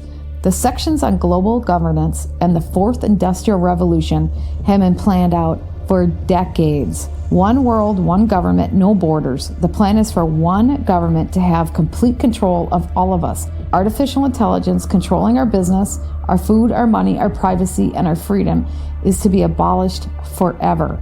I'm not going to argue if it's good or bad because I know many of you will say it's good for the world. I mean, it has certainly been created under the guise of helping to eradicate the world's problems, particularly issues with climate. Discussing the merits, pros, and cons of this is for another conversation. Today I want to just stick to the facts. The global governance has been planned, and if you go through this WeForum site very carefully, you will see it all for yourself. To be honest, it is somewhat fascinating. Years and years and years of elite mastermind plotting and planning on how to take over the world come together on this one website. COVID is just the first step to get the ball rolling and a way to release all these plans contrived for world domination. A scared and divided world is easy to dominate. Crushing the economy and installing fear-based reactions is how you get an entire world to behave and start from scratch. All of the data and all of the videos throughout the site are updated daily. Supporting propaganda is published and released daily, written by those determined to take over the world and all 7.7 billion inhabitants. You have to be able to understand their feel-good language and read between the lines to know what is really being said. I have had to reread some things 10 times to truly understand what the bottom line was, or also to truly understand what they were not addressing. Also, when you go through the site, note how every single topic and circle is actually designed to look like a corona. This is not coincidence. This is because every single topic for the world takeover starts with the coronavirus and COVID. Look at the tentacles, then the subtopics. Remember, each subtopic has 200 plus more levels to go through. You do the math. Here are some screenshots to highlight key terms. Global governance means one government. Notice how they even wrote on the first line that nationalist backlash has made this difficult. That's the revolt by those who are awakening. You can blatantly see how this one government system affects all other topics and tentacles, and each topic goes down 200 levels. Look closely and you will see the interaction with 5G, anti-globalism, the Great Reset, transnational actors, civic participation, artificial intelligence, robotics, human cyborgs, and on and on. Question: if global governance is so good, why do they have to lie to us about it? I mean, if it is truly for the greater good of the planet, isn't there a better way of doing this than to cause death, pain, and destruction? And if they're lying now, what else will they be lying about? The complexities of this website are mind-blowing and nefarious. The fourth industrial revolution and the Great Reset. Know these terms. They are the plan for the next step after COVID has ground the world to a halt. This is the plan. Here's a quote directly from their website. Using COVID to harness the power of revolution to change the economy. Characterized by a fusion of technologies that is blurring the lines between the physical, digital, and biological spheres. In its most pessimistic, dehumanized form, the fourth industrial revolution may indeed have the potential to robotize humanity and thus to deprive us of our heart and soul. The fourth industrial revolution will change not only what we do, but also who we are. It will affect our identity and all the issues associated with it. Our sense of privacy, our notions of ownership, our consumption patterns, the time we devote to work and leisure, and how we develop our careers, cultivate our skills, meet people, and nurture relationships. It is already changing our health and leading to a quantified self, and sooner than we think, it may lead to human augmentation. Notice how COVID links to every single topic in the wheel. That's because COVID is the gateway to consumption of humanity by the New World Order. The Great Reset description shows that it's absolutely impossible for this plan to have been contrived in a few months or even a few years. There is an urgent need for global stakeholders to cooperate in simultaneously managing the direct consequences of the COVID-19 crisis. To improve the state of the World Economic Forum is starting the Great Reset. Look at these timelines I found about the history of UN meetings. Now that you know what the Fourth Industrial Revolution and the Great Reset are, look at the years. My research also led me to read about the New World Order and the One World Government agenda. One plan is to remove the requirement for food labeling and to restrict and ultimately prohibit the sale of all natural health products. Eventually, eating from nature will not be allowed. They'll provide us with Monsanto-contrived food, focus on a specific number of calories per day, provided by a combination of proteins and carbohydrates. Agenda 2030 is an action plan devised by the UN and signed by 196 governments. One of its expansive goals is the depopulation of humanity. We are too many, they say. It is promoted by the elites as a way to save the planet, and the plan is to be implemented by governments worldwide. Look at these statements made by various globalists revealing their plans. This is the year when world leaders must work with all sectors of society to repair and reinvigorate our systems of cooperation, not just for a short-term benefit, but for tackling our deep-rooted risks. The World Economic Forum in January 2020. The present vast overpopulation, now far beyond the world carrying capacity, cannot be answered by future reductions in the birth rate due to contraception, sterilization, and abortion, but must be met in the present by the reduction in numbers presently existing. This must be done by whatever means necessary. UN statement. A total world population of 250 to 300 million people, a 95% decline from present levels would be ideal. Ted Turner, speaking for the UN. Isn't the only hope for the planet that the industrialized nations collapse? Isn't it our responsibility to bring that about? Official statement by Maurice Strong, Secretary General of the UN and Chairman of the Earth Summit 2015. We've got to ride this global warming issue. Even if the theory of global warming is wrong, we will be doing the right thing in terms of economic and environmental policy. Timothy Worth, President, UN Foundation. The world today has 7.7 billion people.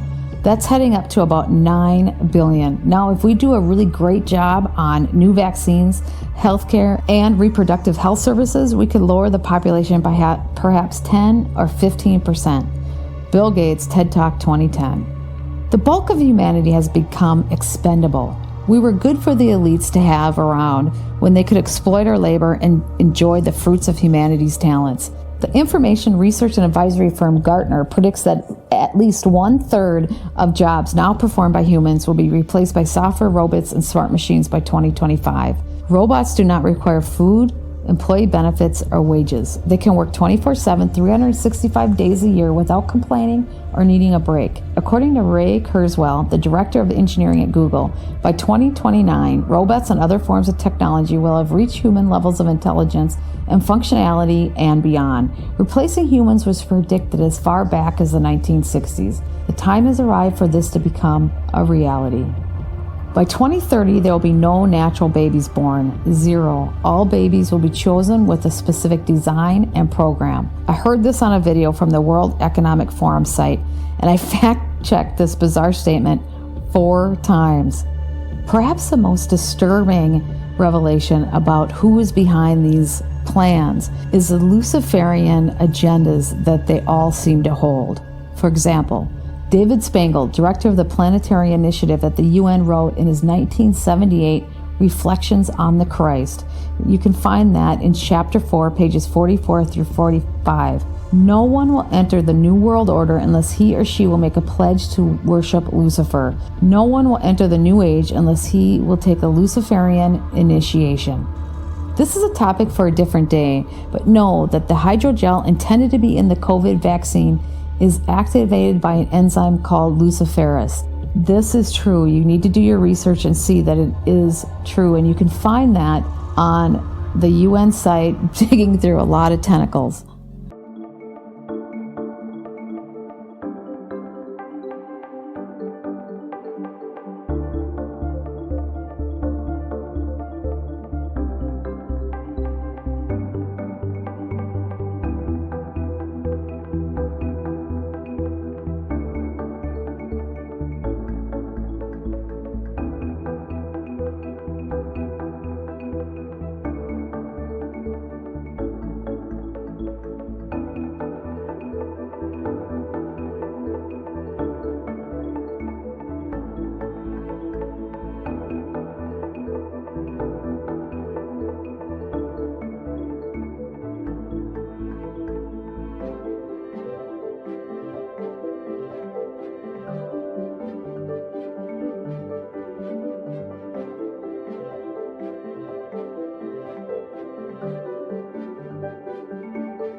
This is a plan that was agreed to by 179 nations. It's called the Agenda for the 21st Century. It's a totalitarian state being developed right now all over the world. It is the inventory and control plan. Inventory and control of all land, all water, all minerals, all plants, all animals, all construction, all means of production, all food, all energy, all information, and all human beings in the world. And this is a plan that was agreed to by 179 nations back in 1992. It's a United Nations plan. It's called the Agenda for the 21st Century. And so many of us around the world think that sustainable development, it just sounds so great. Isn't it about recycling and creative reuse and creating energy and food resources for everyone? And the answer is no, it really is not. It's about moving populations into city centers, concentrated city centers, and clearing them out of the rural areas. All systems have to be brought into harmony in order to control them all.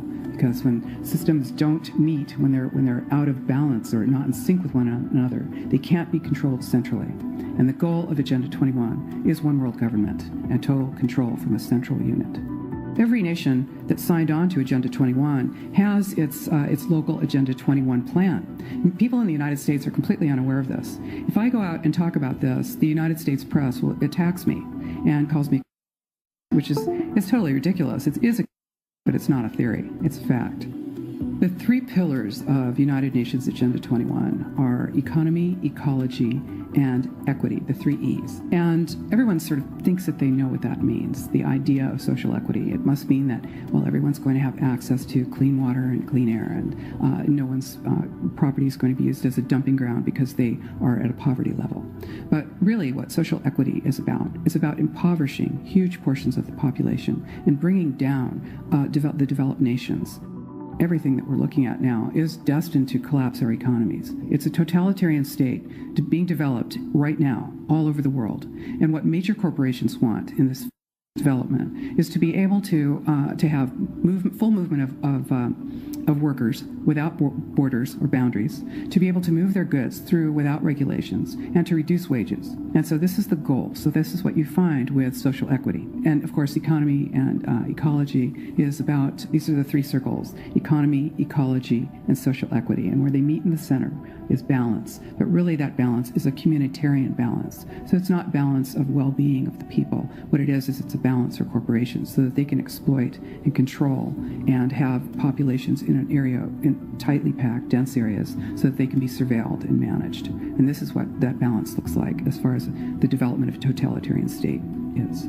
The mainstream media is owned by 5 major corporations, and you're not going to get this information from the mainstream press. So you need to be your own press. You need to educate yourself. You need to get out there and educate your neighbors, your community, your real community. You need to help your children understand that they're being indoctrinated from pre-kindergarten to postgraduate school. All of us have a responsibility to ourselves and to others. This is true community, to work for personal freedom. And always remember that even though we work as a group, if we do work as a group, we're all individuals in those groups, and we answer only to ourselves. And this is essential. It's essential as free human beings. This is what we are. We are free, and we need to continue to be free. And I do believe that we will win. But we have to become aware that there is a fight, and then make our friends and our neighbors and our community aware as well, and work together.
Is that COVID-19 is no longer a pandemic. That's right, this is breaking. COVID-19 is now being relabeled a Casedemic.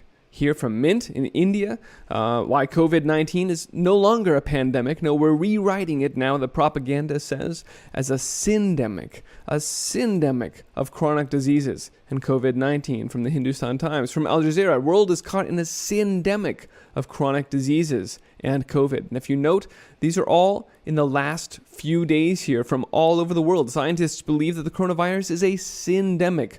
But what does it even mean? From the 15th of October, from Marca, from Reuters, world is caught in a syndemic of chronic diseases and COVID-19, according to a global study. From whom does this global study come? Well, it comes from The Lancet, about whom we've spoken before because of their Eat Lancet Commission and the Planetary Health Diet, which advised that we should be eating vegetables and cockroaches in order to save the planet. But a little bit more on this. Urgent action, according to The Lancet, is needed to address this global syndemic of chronic diseases and social inequalities and COVID-19 to ensure robust health systems and healthier people. World is caught in a syndemic of chronic diseases and COVID-19, according to Yahoo. Let's read a little bit about what the heck they're actually saying in these clearly propaganda pieces, because you can see that the talking points have gone out. The Eat Lancet new report on the syndemic involving COVID-19 and diets and climate change and obesity has been pushed out, and you see around the world different media, different demographics targeted. They're all parroting the talking points in the CIA Mockingbird media about a syndemic. What is it? Let's read from them first, and then we'll talk about it in a nutshell. The emergence and overlap of the coronavirus pandemic with a continued global rise in chronic conditions such as obesity and diabetes. Note that both of these are directly related to one's diet. With added environmental risks such as air pollution, the appeal to climate change, right, have exacerbated the coronavirus death toll. In fact, quote, COVID-19 is an acute on chronic health emergency. We have some chronic, lingering, festering situations that we really need to solve anyway. Everything about the world we don't like. We want a new world order. But now we've got this acute situation, COVID-19, which is really, we're going to use it as the trigger for our great reset, the great transformation of society that we've been building up to for some time now. And the syndemic is a term that we're introducing that allows us to just glob it all together. The entire New World Order agenda of globalism and centralization of control and total surveillance all ties together in this one agenda now. And because we're calling it a syndemic, it means we can just link whatever we want to it. This no longer has anything to do with health. This no longer has anything to do with the virus, and it certainly won't end if there's some theoretical vaccine in the near future. This is a great reset, is an all-encompassing transformation of society, and now it's made clear through the use of this term, syndemic. The syndemic nature, quote, of the threat we face demands that we not only treat the afflictions, but we urgently address the underlying social inequalities that have shaped them. You see, the next World Economic Forum isn't just some lovey jet-setters climate gabfest. It's an anti-democratic enterprise designed to destroy your job, steal your prosperity, and rob your kids of a future.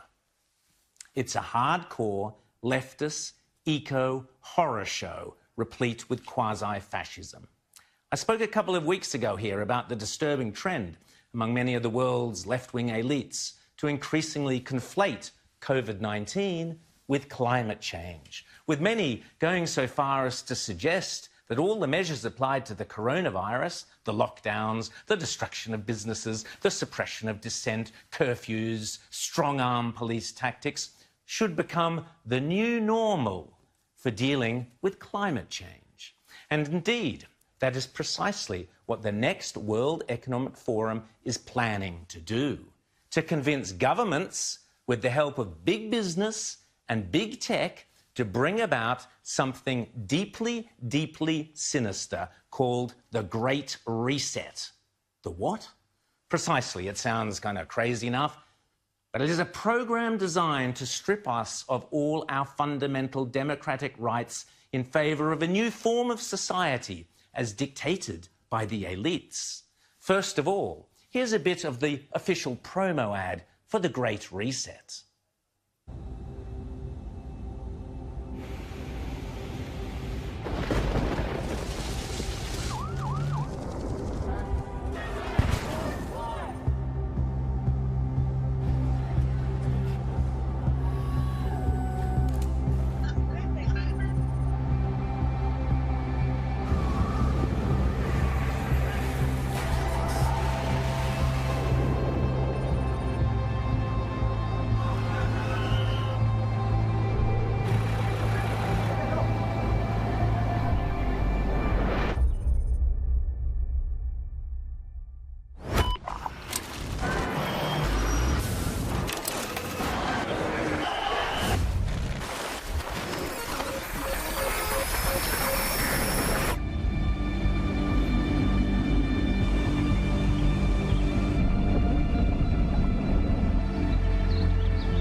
How lovely. As someone who made ads for many years for a living, let me tell you that that is just about as cliched and vomit-inducing as the most inane corporate ad can possibly be. But let me deconstruct it for you. In a nutshell, this promo is saying that all the very worst things in the world, from the coronavirus to bushfires, to riots, to pollution, to poverty, are somehow linked. Then it is claiming that they can magically disappear, literally at the push of a button. And just like that, everything in the world is made right and pure again. The Great Reset. What could be simpler? The World Economic Forum in January 21, which will serve as a global summit devoted to the Great Reset. This summit will bring the decision makers physically to Davos, but it will be interconnected with a virtual twin summit driven by the young generation, our global shapers.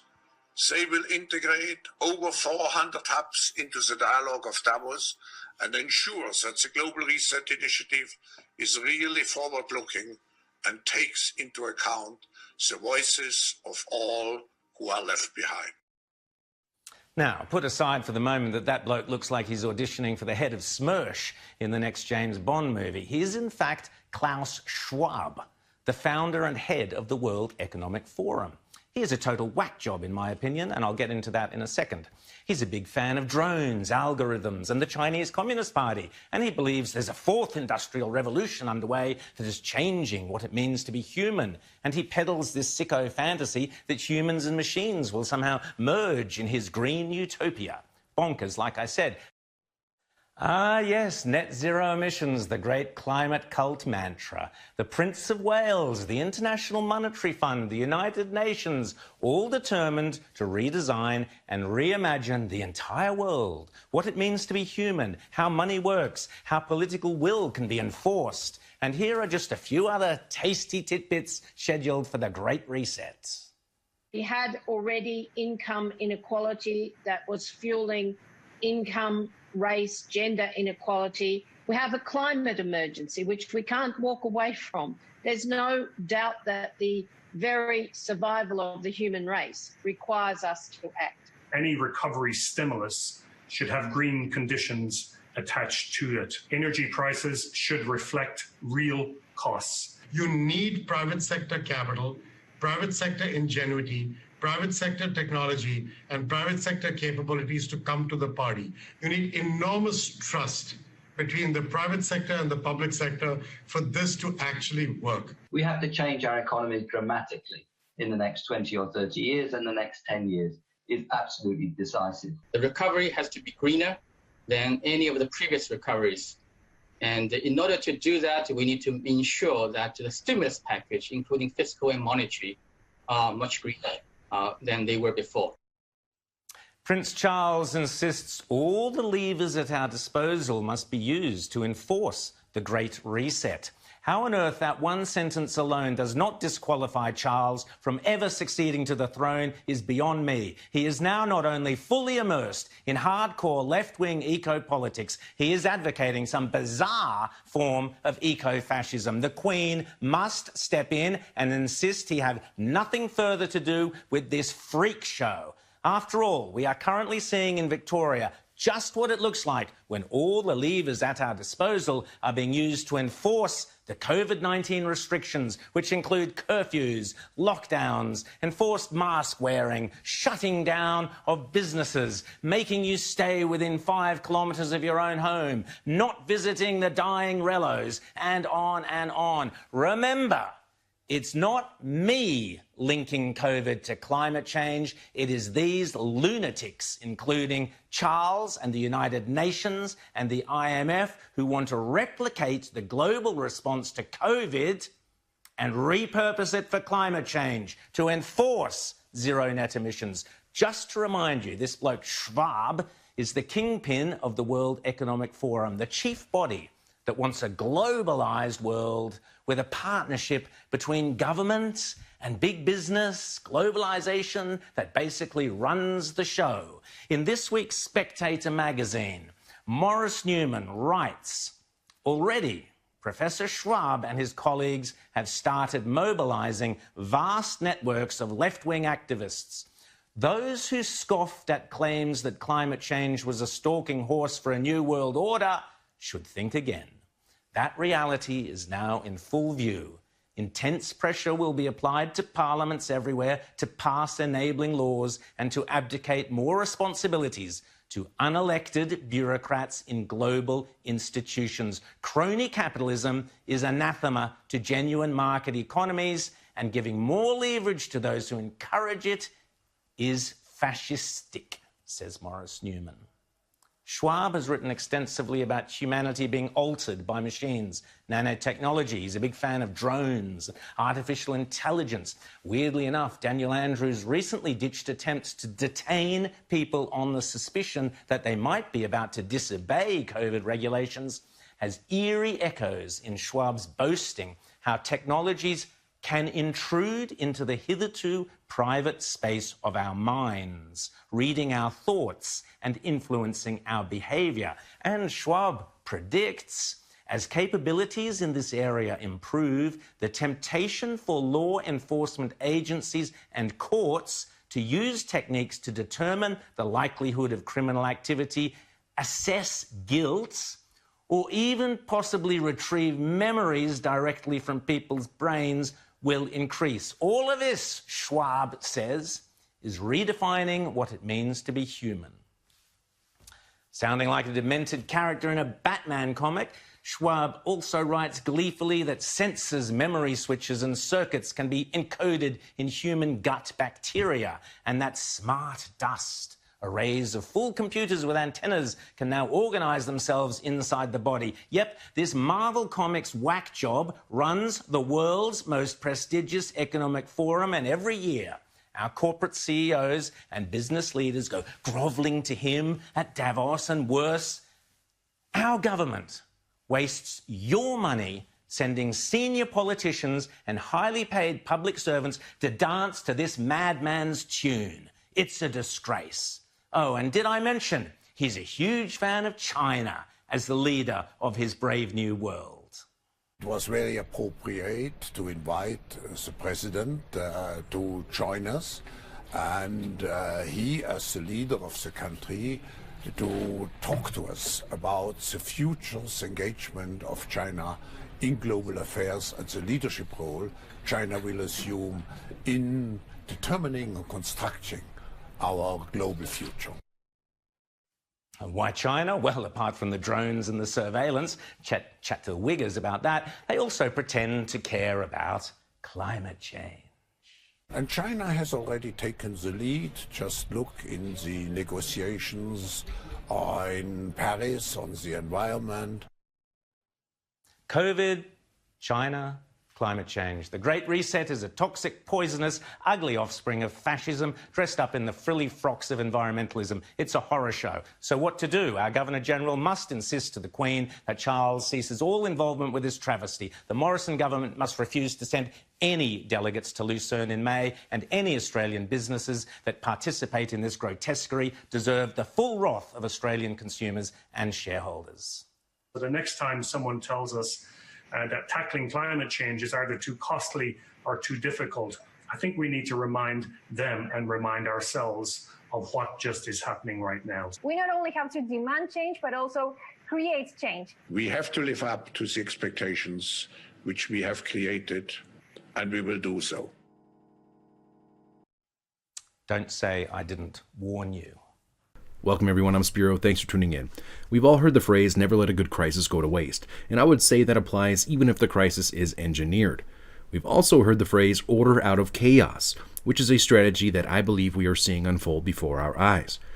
Now I'm sure that many of you are familiar with the Hegelian dialectic, which is problem, reaction, solution. If you have a goal of, let's say, global governance, you may not be able to just roll this out because you'll be met with resistance, and there may be little to no justification for this agenda.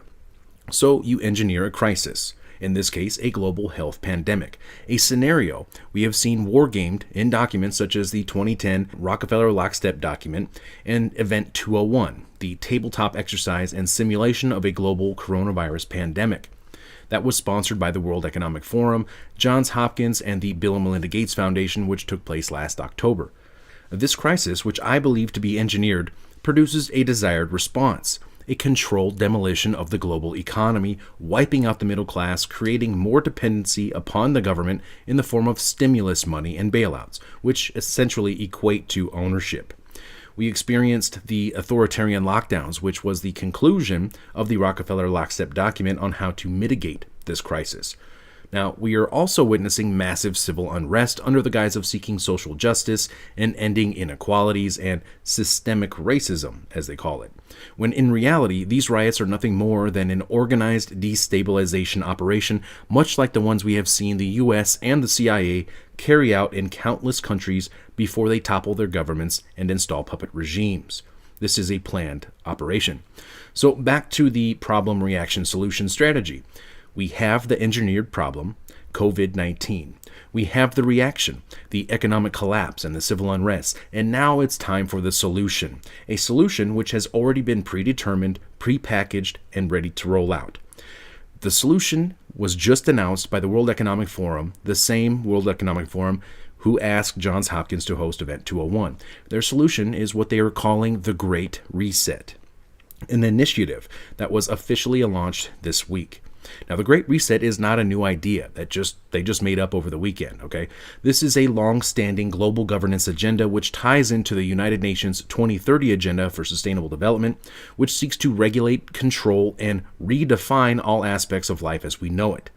And in June of last year, the United Nations and the World Economic Forum formed a strategic partnership to accelerate the implementation of the UN 2030 Agenda.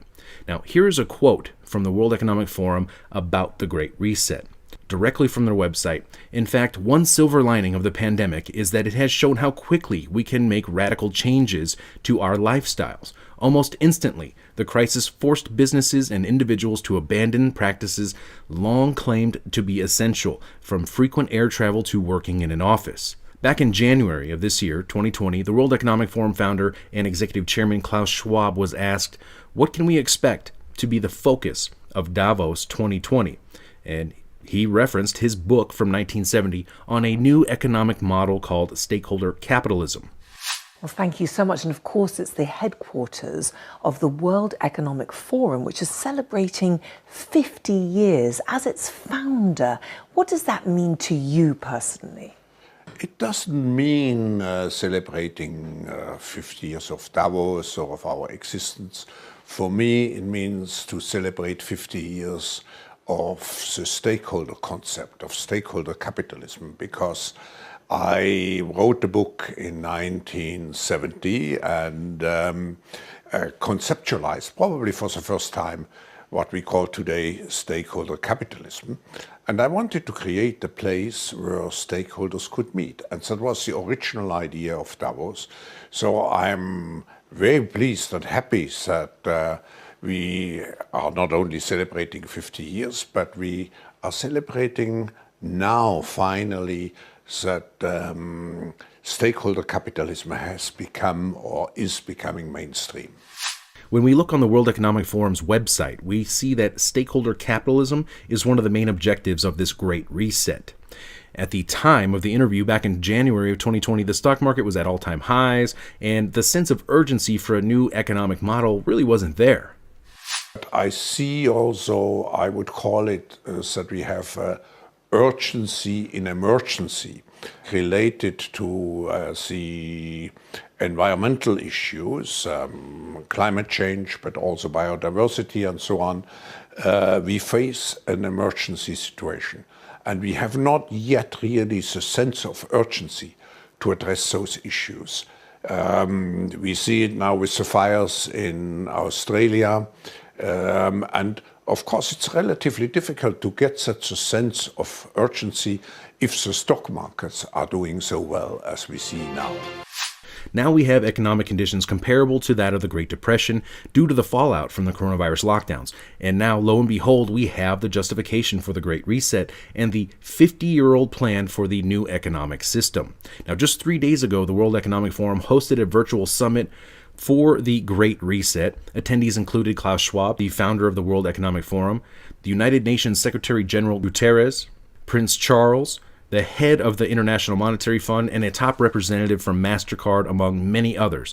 And the general consensus was that we cannot afford to miss this window of opportunity to implement the Great Reset because COVID has shown our current system to be broken. The COVID-19 crisis has shown us that our old systems are not fit anymore for the 21st century. It has laid bare the fundamental lack of social cohesion, fairness, inclusion, and equality. Now is the historical moment, the time, not only to fight severe virus, but to shape the system for the need for the post-corona era. The Great Reset is a welcome recognition that this human tragedy must be a wake-up call. As you rightly say, it is imperative that we reimagine, rebuild, redesign, reinvigorate, and rebalance our world. But these are unprecedented times. Every person on the planet has been impacted by the coronavirus pandemic. Our world came to a standstill, and it became clear that we did not have the answer or the mechanisms to address such an unprecedented global threat. The threats posed by this dreadful pandemic came upon us suddenly with very little warning.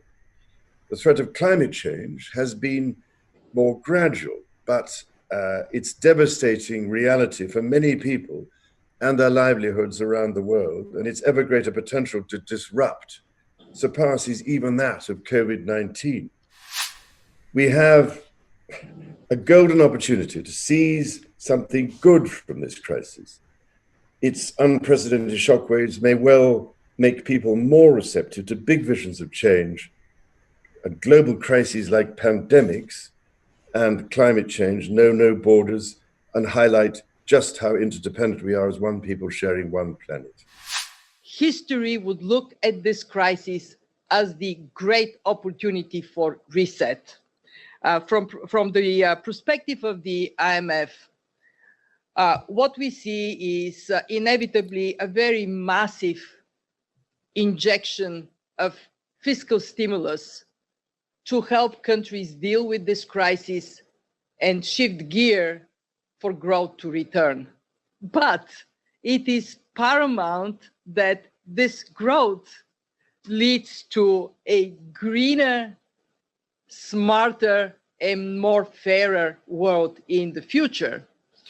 I'm particularly keen to take advantage of the low oil prices today to eliminate harmful subsidies and to bring in place carbon price as an incentive for the investments for the future. Secondly, we know the digital economy is the big winner of this crisis. We have a choice to remain passive, which would lead to the amplification of many of the trends we see today: polarization, nationalism, racism, and ultimately increased social unrest and conflicts. But we have another choice. We can build a new social contract, particularly integrating the next generation. We can change our behavior to be in harmony with nature again. And we can make sure that the technologies of the fourth industrial revolution are best utilized to provide us with better lives. In short, we need a great reset. According to the World Economic Forum website, the Great Reset agenda would have three main components. The first would steer markets towards fairer outcomes, aka wealth redistribution through taxation and regulation. The second component of the Great Reset agenda would ensure that investments advance shared goals, such as equality and sustainability, aka there will be global standards regulated by task forces to control every aspect of your life through regulation and ensure compliance to the 2030 agenda. The third and final priority of the Great Reset agenda is to harness the innovations of the Fourth Industrial Revolution to support the public good, especially by addressing health and social challenges, aka this is the transhumanist agenda to merge man with machine and enforce compliance with global governance initiatives laid out by the UN's 2030 agenda. Now, this might be a good time to note that 14 of the 17 Sustainable Development Goals include vaccination. I'm not going to talk about mandatory policy and where I stand on that point. It may well come up later, kind of hoping it does in the questions, because then I'll share with you my rather one-sided opinion on that. So what could be a better return on investment, Rob? What could we invest our resources in if we're not going to tackle hesitancy? If hesitancy is not to blame, how are we going to deal with this in the future? Well, I would argue that now is the time where we need a shift in perspective. Immunization is a best buy. 14 of 17 SDGs are addressed through immunization. And when we talk about universal health coverage, we talk about primary health care, we talk about health security. Without immunization, there's none of that. I want to focus on the third aspect of the Great Reset, the implementation of the Fourth Industrial Revolution, which Schwab has also written a book about, and is a long-standing transhumanist agenda which seeks to merge man with machine and artificial intelligence, something that Elon Musk is already working on with his Neuralink project. Now, I'm going to play a series of clips from a World Economic Forum video published about 3 years ago talking about the Fourth Industrial Revolution. I will be commenting about these clips as we go.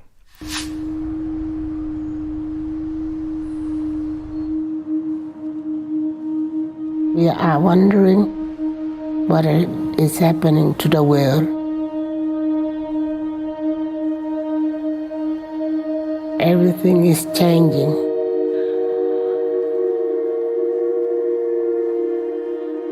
The very idea of human being some sort of natural concept is really going to change.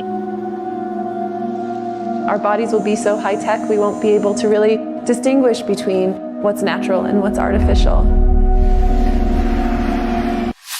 This is profound. She said the very idea of human beings being some sort of a natural concept is going to change, and that our bodies are going to be so high-tech we will not be able to distinguish between what's natural and what's artificial. This is the merger of man and machine. This is the transhumanist agenda.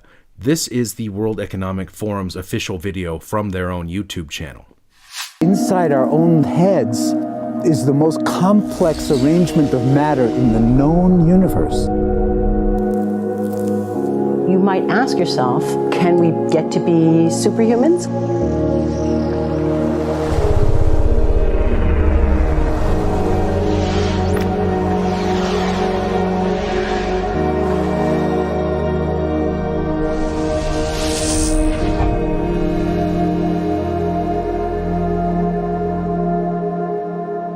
The original Industrial Revolution was driven by the discovery that you could use steam engines to do all kinds of interesting things. But that was followed by additional revolutions for electricity and computers and communications technology. We're now in the early stages of the fourth industrial revolution, which is bringing together digital, physical, and biological systems.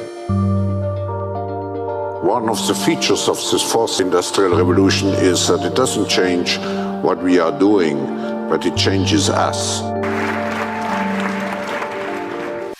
There you just heard Klaus Schwab, the founder and executive chairman for the World Economic Forum, say that the fourth industrial revolution is going to change us, change humanity.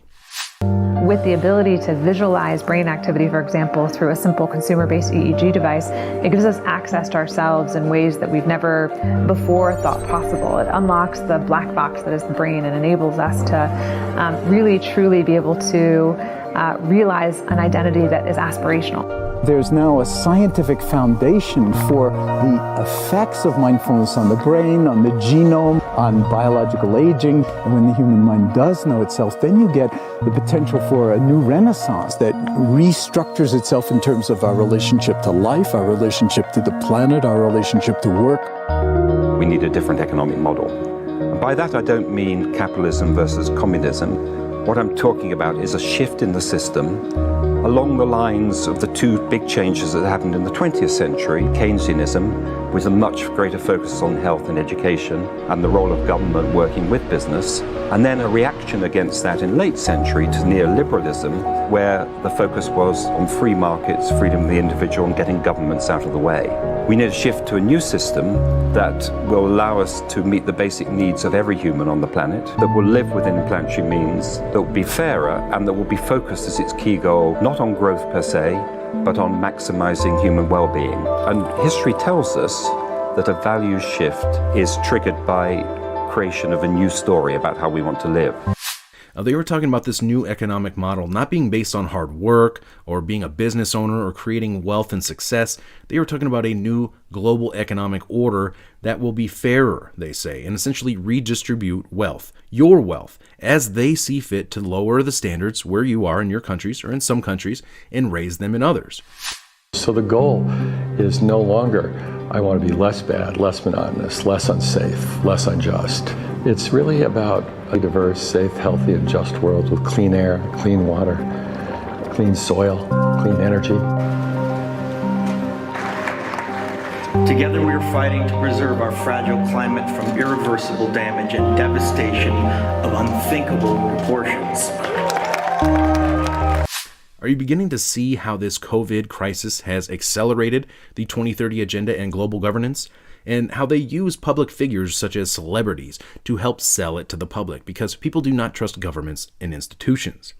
Now, of course, the fourth industrial revolution will be sold to humanity as a way to better mankind, a word which they don't want you to use. Mankind, the UN doesn't like that. They want humankind, right? Anyways, they will make paralyzed people walk again. They will help the blind to see. And while this is all amazing and great, history shows us that time and time again, things that could be used to benefit humanity are often weaponized and turned against humanity.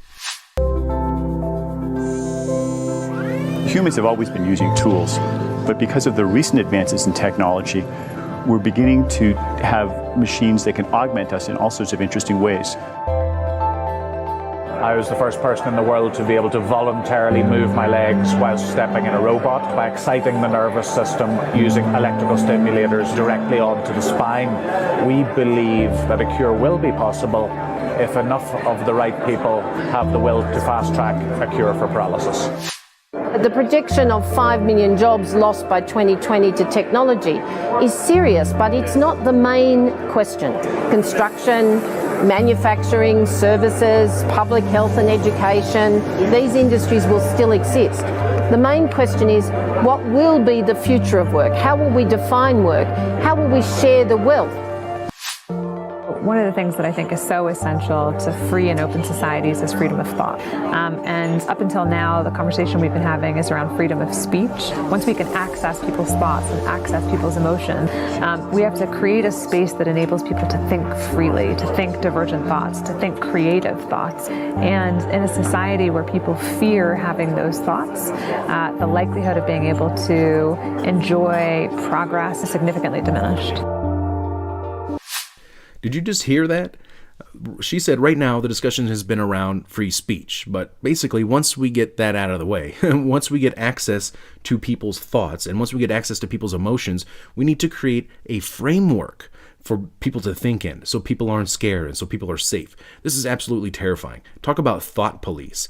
They are fully intending and telling us right now that they plan to have direct access to your thoughts and to your emotions and be able to manipulate them as they see fit, of course, for the greater good. We need to take responsibility at every level of society, from the individual and the personal to the institutional to the global, to adapt to these technological challenges and changes which are redefining what it means to be human, what it means to work, what it means to be completely embedded in this world. This is not about saving the planet. This is not about equality. This is about control. Many of the jobs will be taken by robots, so they will redefine work and what it means to work.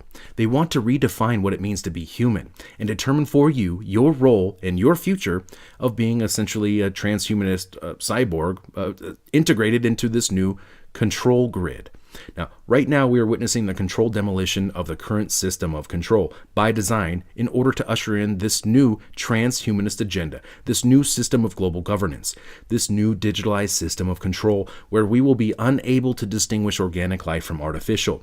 We won't even have access to our own thoughts, or we'll have access to them, but we won't even be able to control our own thoughts and emotions because they're going to do that for us, because we're going to be tied into their grid system. Now, the current system was never meant to last forever. It was meant to last only long enough to enslave humanity through debt and until technology caught up to the technocrats' envisioned future. And now it's here. Now, do you think that the central banks would take responsibility for the collapse of the current system? Do you think that the governments would take responsibility? No. The virus is here to take the fall. The virus will be the excuse to burn down this old system, as we're seeing happen right now, and out of the ashes, this new system will rise. You think that it's just a coincidence that the central banks just so happen to have their new digitalized currencies ready to go? They've already been rebuilding the global infrastructure for years to facilitate this new digital financial system, this new digital financial system of control, which is about to be rolled out on all of us right now. At the same time, they are rolling out the digital immunity passports, and that the UN's digital identity plan is being rolled out and worked on right now, which is being funded and rolled out by Bill Gates. There's so much more. I could continue to go on.